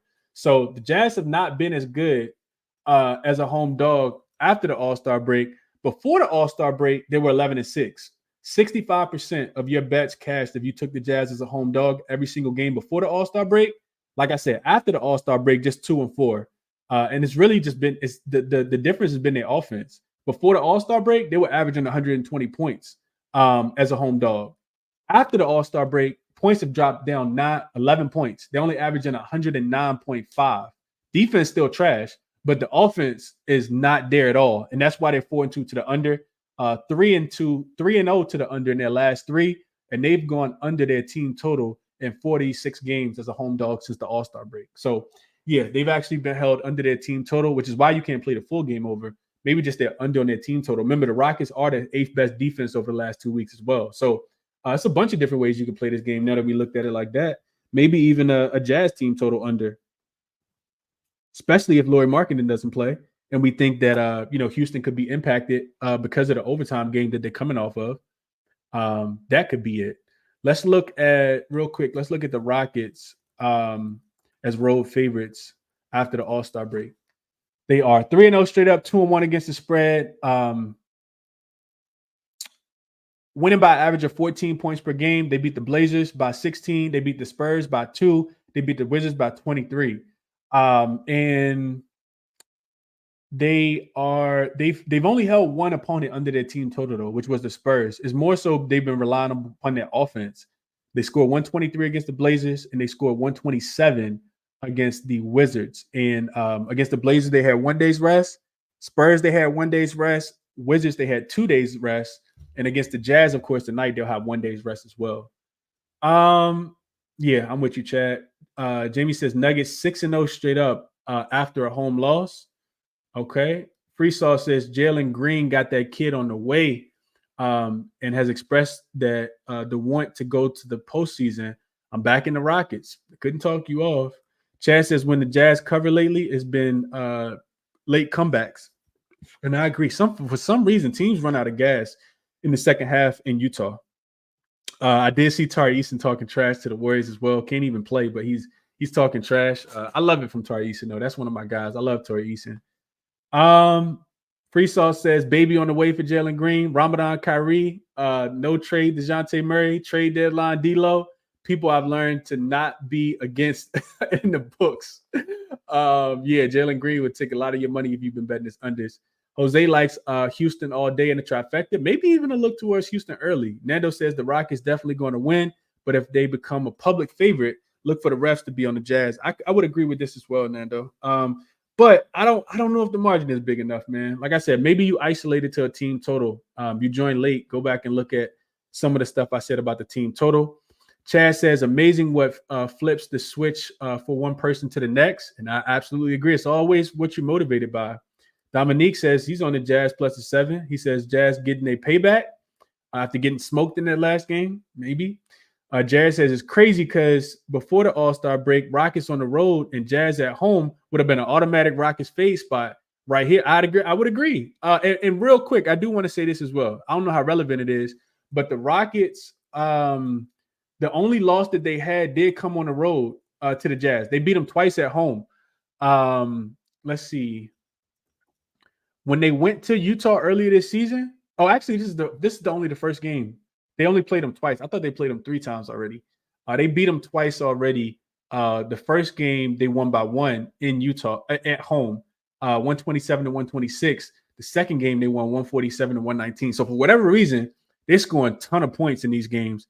137 points is what they're averaging. They've gone over their team total by 8.5 and by 27.5 points. Have the Houston Rockets against this Utah Jazz defense. So for whatever reason, they just really match up really well against them and scoring at a really high rate. Lightberry says tonight Ant-Man shows the world why he's the 22-year-old face of the league. Like him plus the points for sure. What's up to my guy Andrew? He says been a year.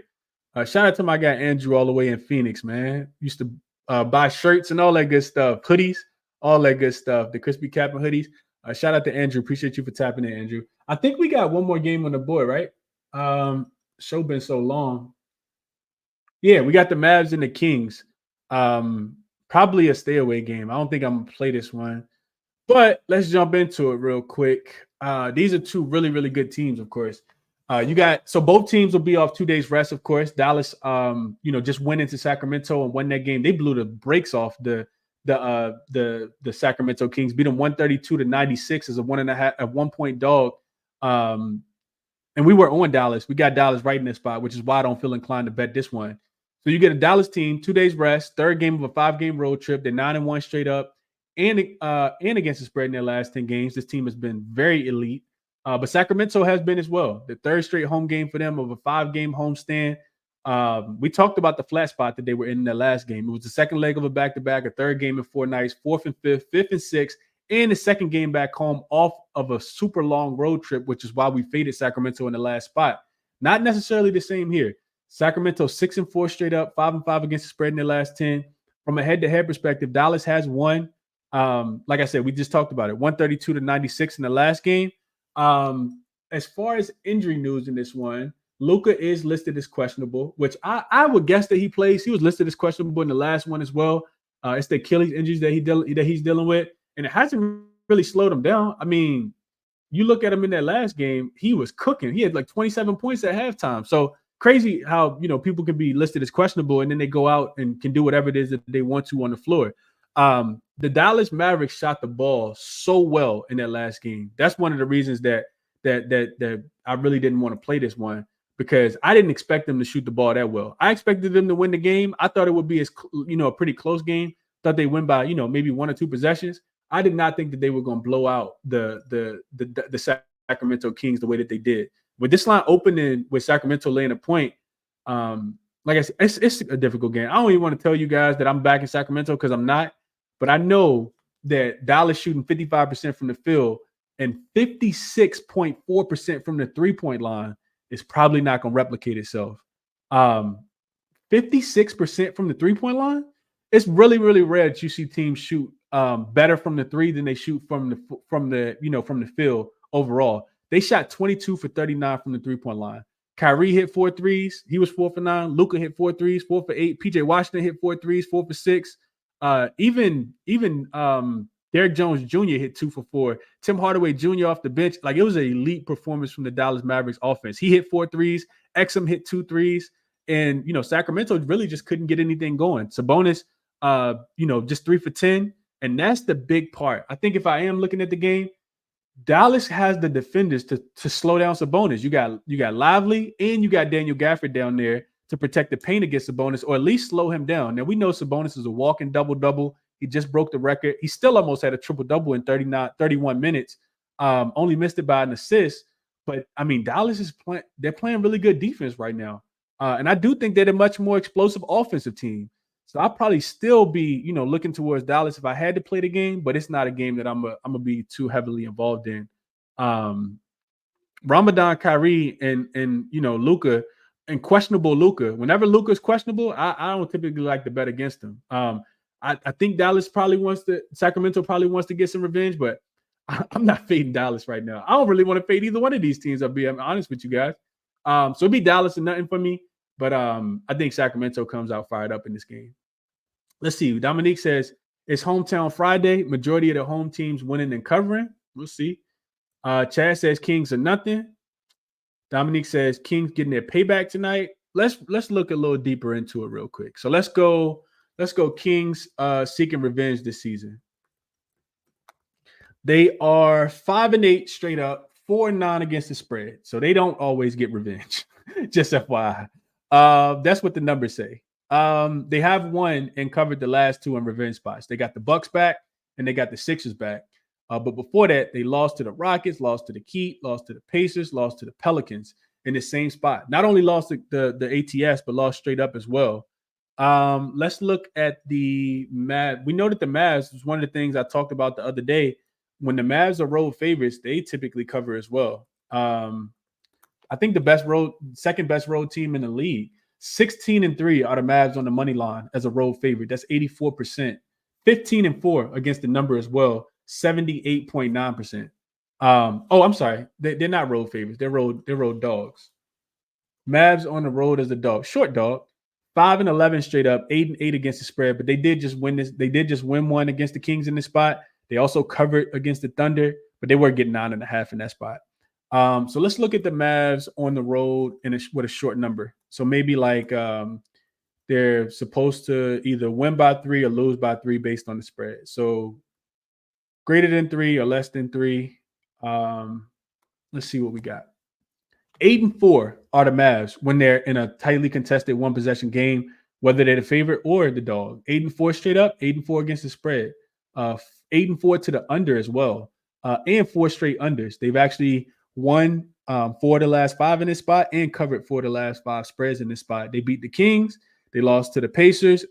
They beat the Nets. They beat the Sixers. They beat the Hawks in the same exact spot. So, like I said, it's a difficult game, man. Chad says, agreed. Home crowds, agreed. Friday home crowds is worth an extra point or two. Smoky Steam says, like the beam. Kings first half and full game for him. Free Sauce says, bro, Luka ain't have to play the fourth. I'm staying away from this one. I agree with that as well. Mayne, appreciate you for tapping in. Best of luck on all your action tonight. Dominique likes Sabonis triple-double play today. Chad says shooting variance was crazy last game. I agree.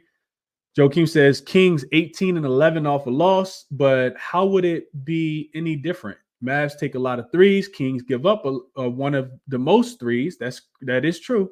Gafford and Lively give Sabonis work too. Not sure what to do with this game, and I agree there. Chad says Kings won't get outscored by 456 points at the three-point line. I agree there. Jamie got the best of the line with the Houston Rockets.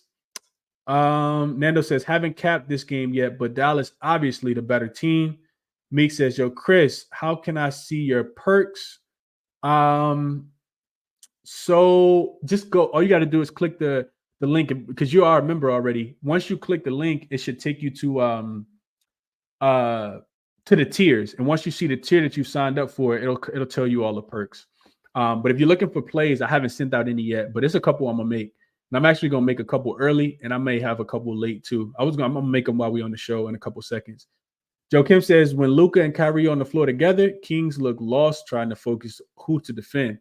Yeah, it was a bad spot last game, though. Fremont says, this is how you play the Kings game. Where all the money is, you go the other way. Simple. Sounds like the Laker game to me. Free Sauce says, this Mavs team been different since the Gafford trade. I actually have depth in defense now. Don't bet against them right now. Just take Luka triple-double and keep it pushing. And Raul likes the Mavs as well. He says the Mavs been fired lately. There will be no beam lit tonight. Tone says, love the Mavs. Love to fade the Kings, so I'm biased.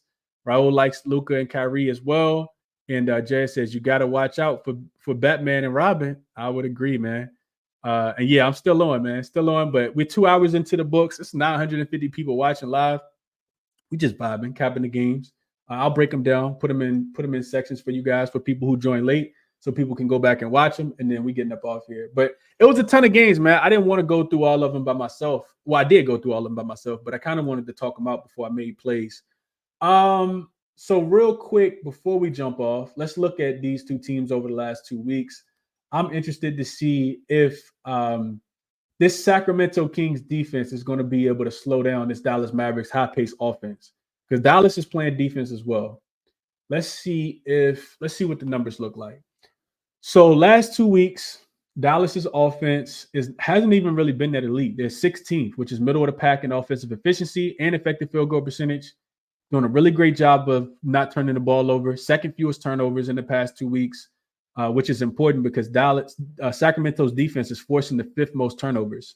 Sacramento's defense 5th over the last 2 weeks in efficiency. And what else? Dallas not offensive rebounding the ball too much. Also not shooting a ton of free throws. They're shooting the 8th fewest free throws over the last 2 weeks. Offensively, the net rating for Dallas, they're 3rd in net rating. They're plus 12.7, whereas Sacramento only a plus 0.09. So offensive numbers, I think, go a little bit more towards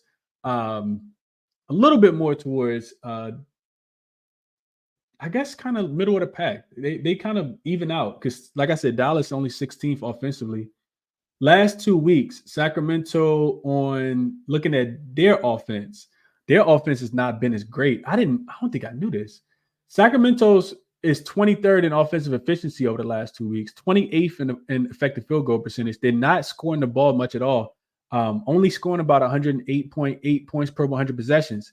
Dallas's defense is number 1 in the NBA, only allowing 103.7 points per 100 possessions.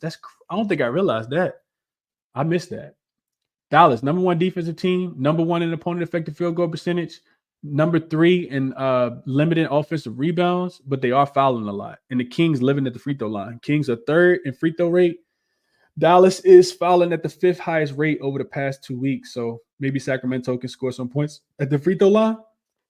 Dallas offense, 10th in rim frequency, 1st in rim accuracy. They're killing teams in the paint. Sacramento, 12th in rim frequency defensively, and 17th. So they're about middle of the pack at rim accuracy over the past 2 weeks, opponent rim accuracy over the last 2 weeks. And that's really where Dallas is shooting the ball from. Like I said, 10th most shots coming at the rim. Almost a third of their shots, 33.5% of their shots coming at the rim. And they're the best team at the rim. So it's really going to be if Sacramento can slow them down at the rim. Dallas also running the fast break, but not scoring a ton. 5th in frequency, 27th in points scored in transition buckets. And Sacramento's defense, 7th in frequency in transition, and 12th in points as well. So they're doing a really good job of slowing teams down. Corner three and above the break 3, middle of the pack for Sacramento. They're really going to have to bring it on the defensive end to slow this Dallas offense down, in my opinion, because Dallas has been much better offensively, and Dallas is the number 1 defense. So, Sacramento with that 23rd ranked offense against a number 3 ranked defense, Dallas got the major advantage on the defensive end in this spot, in my opinion. Let's look at Sacramento. I do want to get off here, but let's look at Sacramento. I'm just going to do it anyway, so I might as well do it on the show with you guys. Let's look at Sacramento's offense versus Dallas's defense to see where they're taking their shots at.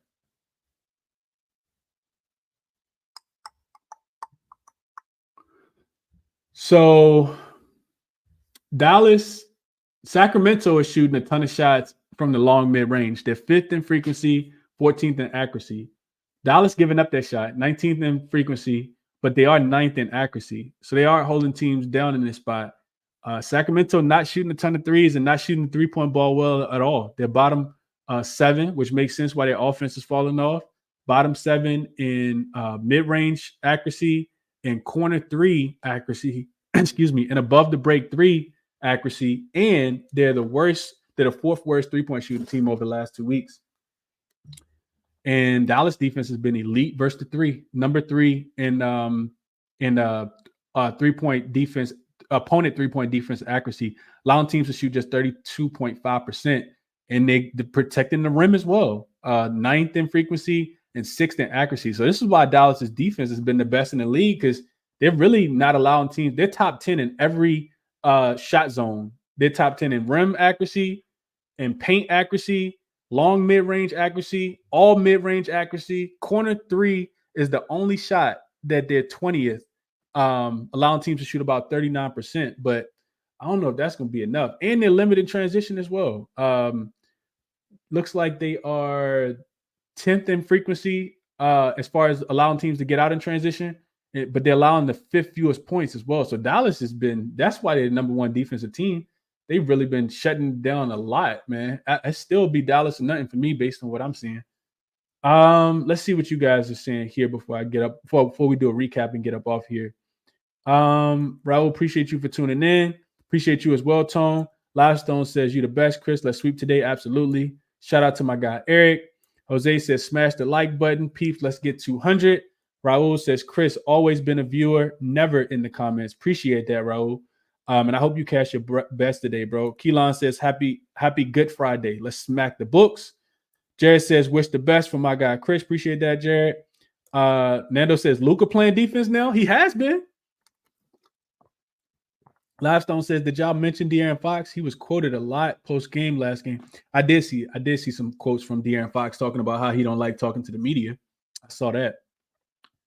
Fremont says, so did the Kings beat them the other 2 times? They did not beat them the other 2 times. The Kings did beat them the other 2 times, but that was different parts of the season, Fremont. You also got to remember Dallas, they caught Dallas on the second leg of a back-to-back twice, too. So both of those earlier games where Sacramento won in Dallas, they won the second leg of Dallas Mavericks won the second leg of a back-to-back. Markel says, of course I hit the like button, but damn, you've been on for 2 hours. Let's cash anyway. Absolutely. What's up, Matt? He says he's going to sprinkle on the Mavs. Jose says we need 3 more likes. Markel says, man, sorry about talking about yesterday, but I'm done with the Celtics and Jason Tatum. So here's my thought. I mentioned this at the top of the show, Markel, and I'm gonna get up out of here, man. But Markel, this is what I think about the Celtics. And y'all tell me what y'all think in the comments. Let me know what y'all think. The Celtics, to me, watching them play over the last 2, not I wouldn't say last 2 weeks, but the numbers for the last 2 weeks favor this, right? So looking at the Celtics, they are playing really good basketball on the offensive end. They did shoot 2 for 26, like over the course of like 2 quarters. I think it was the second half of the first Atlanta game, and then the first half of the Atlanta game last night. They couldn't make a 3, right? So their offense is still top 2, right? They're still scoring 127 points per game, but their defense is taking a step back. They're the 19th rated defense over the last 2 weeks. They're still number 5 in net rating, but their defense is really taking a step back. You can't allow teams to shoot the 3-point ball that well. The Boston Celtics are now we remember Boston being such a great elite defensive team. They're 23rd in all 3-point accuracy, allowing teams to shoot 38%. They're also just giving up a ton of offensive rebounds. For anybody who watched that game last night, Atlanta got any offensive rebound that they wanted. Like, it was easy for them to score. They just got so many putbacks. Real quick, Boston giving up putbacks. They are 26th in points per miss allowed. So allowing teams to score at the 4th highest rate, and they're 21st in points in putback opportunities. If they're not going to crash the boards and they're not going to hit threes, they're not the same team. That's what I think about the Boston Celtics. Now, here's my theory. This is the same thing that we saw with the Denver Nuggets last year, where these top-tier teams kind of take their foot off the gas at the end of the season because they're gearing up for the playoffs. And I don't think that we're going to see Boston be an elite defensive team, because if they wanted to, after losing to Atlanta, they could have came out and smoked Atlanta. I absolutely think that. But I think that Boston is going to take their foot off the gas in the last couple of weeks. So a lot of those first half trends might not necessarily be there if they're playing against a team that can either rebound the ball or a team that can shoot the 3. Because Boston's defense is actually really, really bad over the last 2 weeks. They are not trending in the right direction in that department. They're still not fouling, but outside of that, they're bottom 10 in opponent effective field goal percentage, giving up a ton of offensive rebounds. And those are the things that, probably not going to make them cover too many of these big spreads. So those are my thoughts, Markel. But I'm glad you mentioned this, because I was thinking the same thing. Livestone says, when you live and die by the 3, that's what happens. I agree. Freesaw says Celtics are beatable if you defend the 3. Yeah, you need them to be missing too. An ISO defense, I agree there.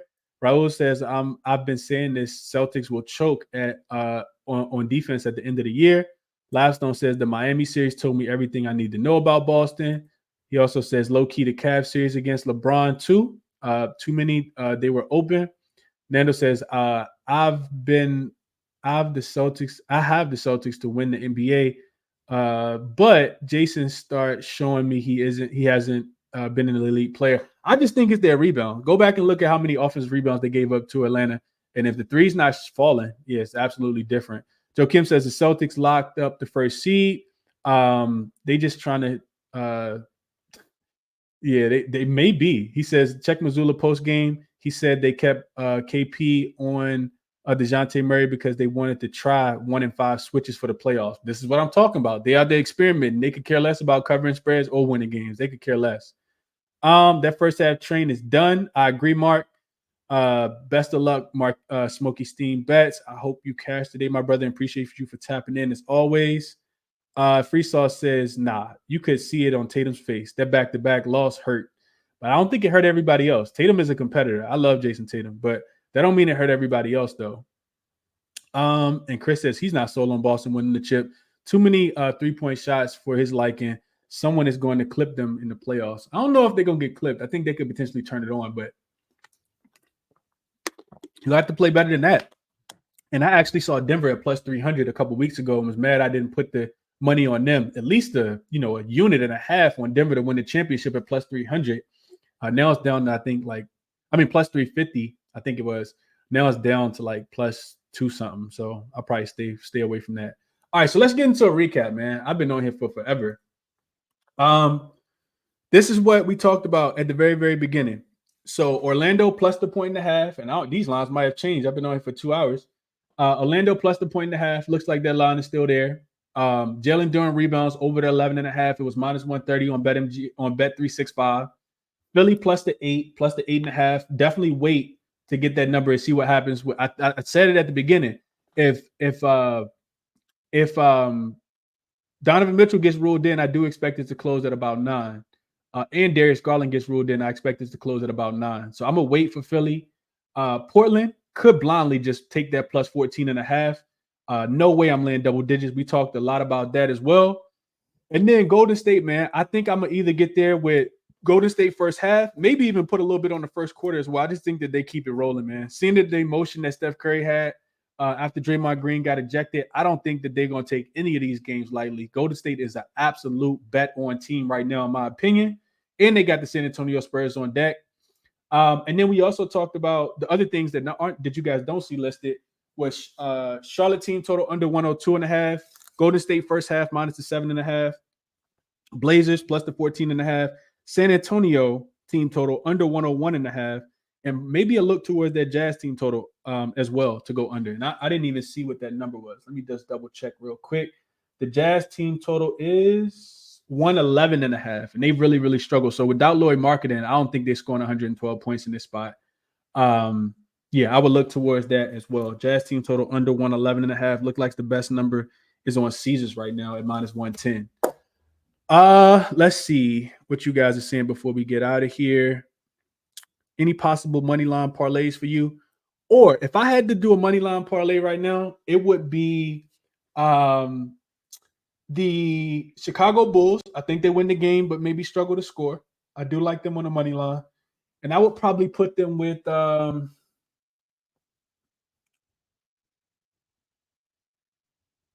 I'll probably put Orlando with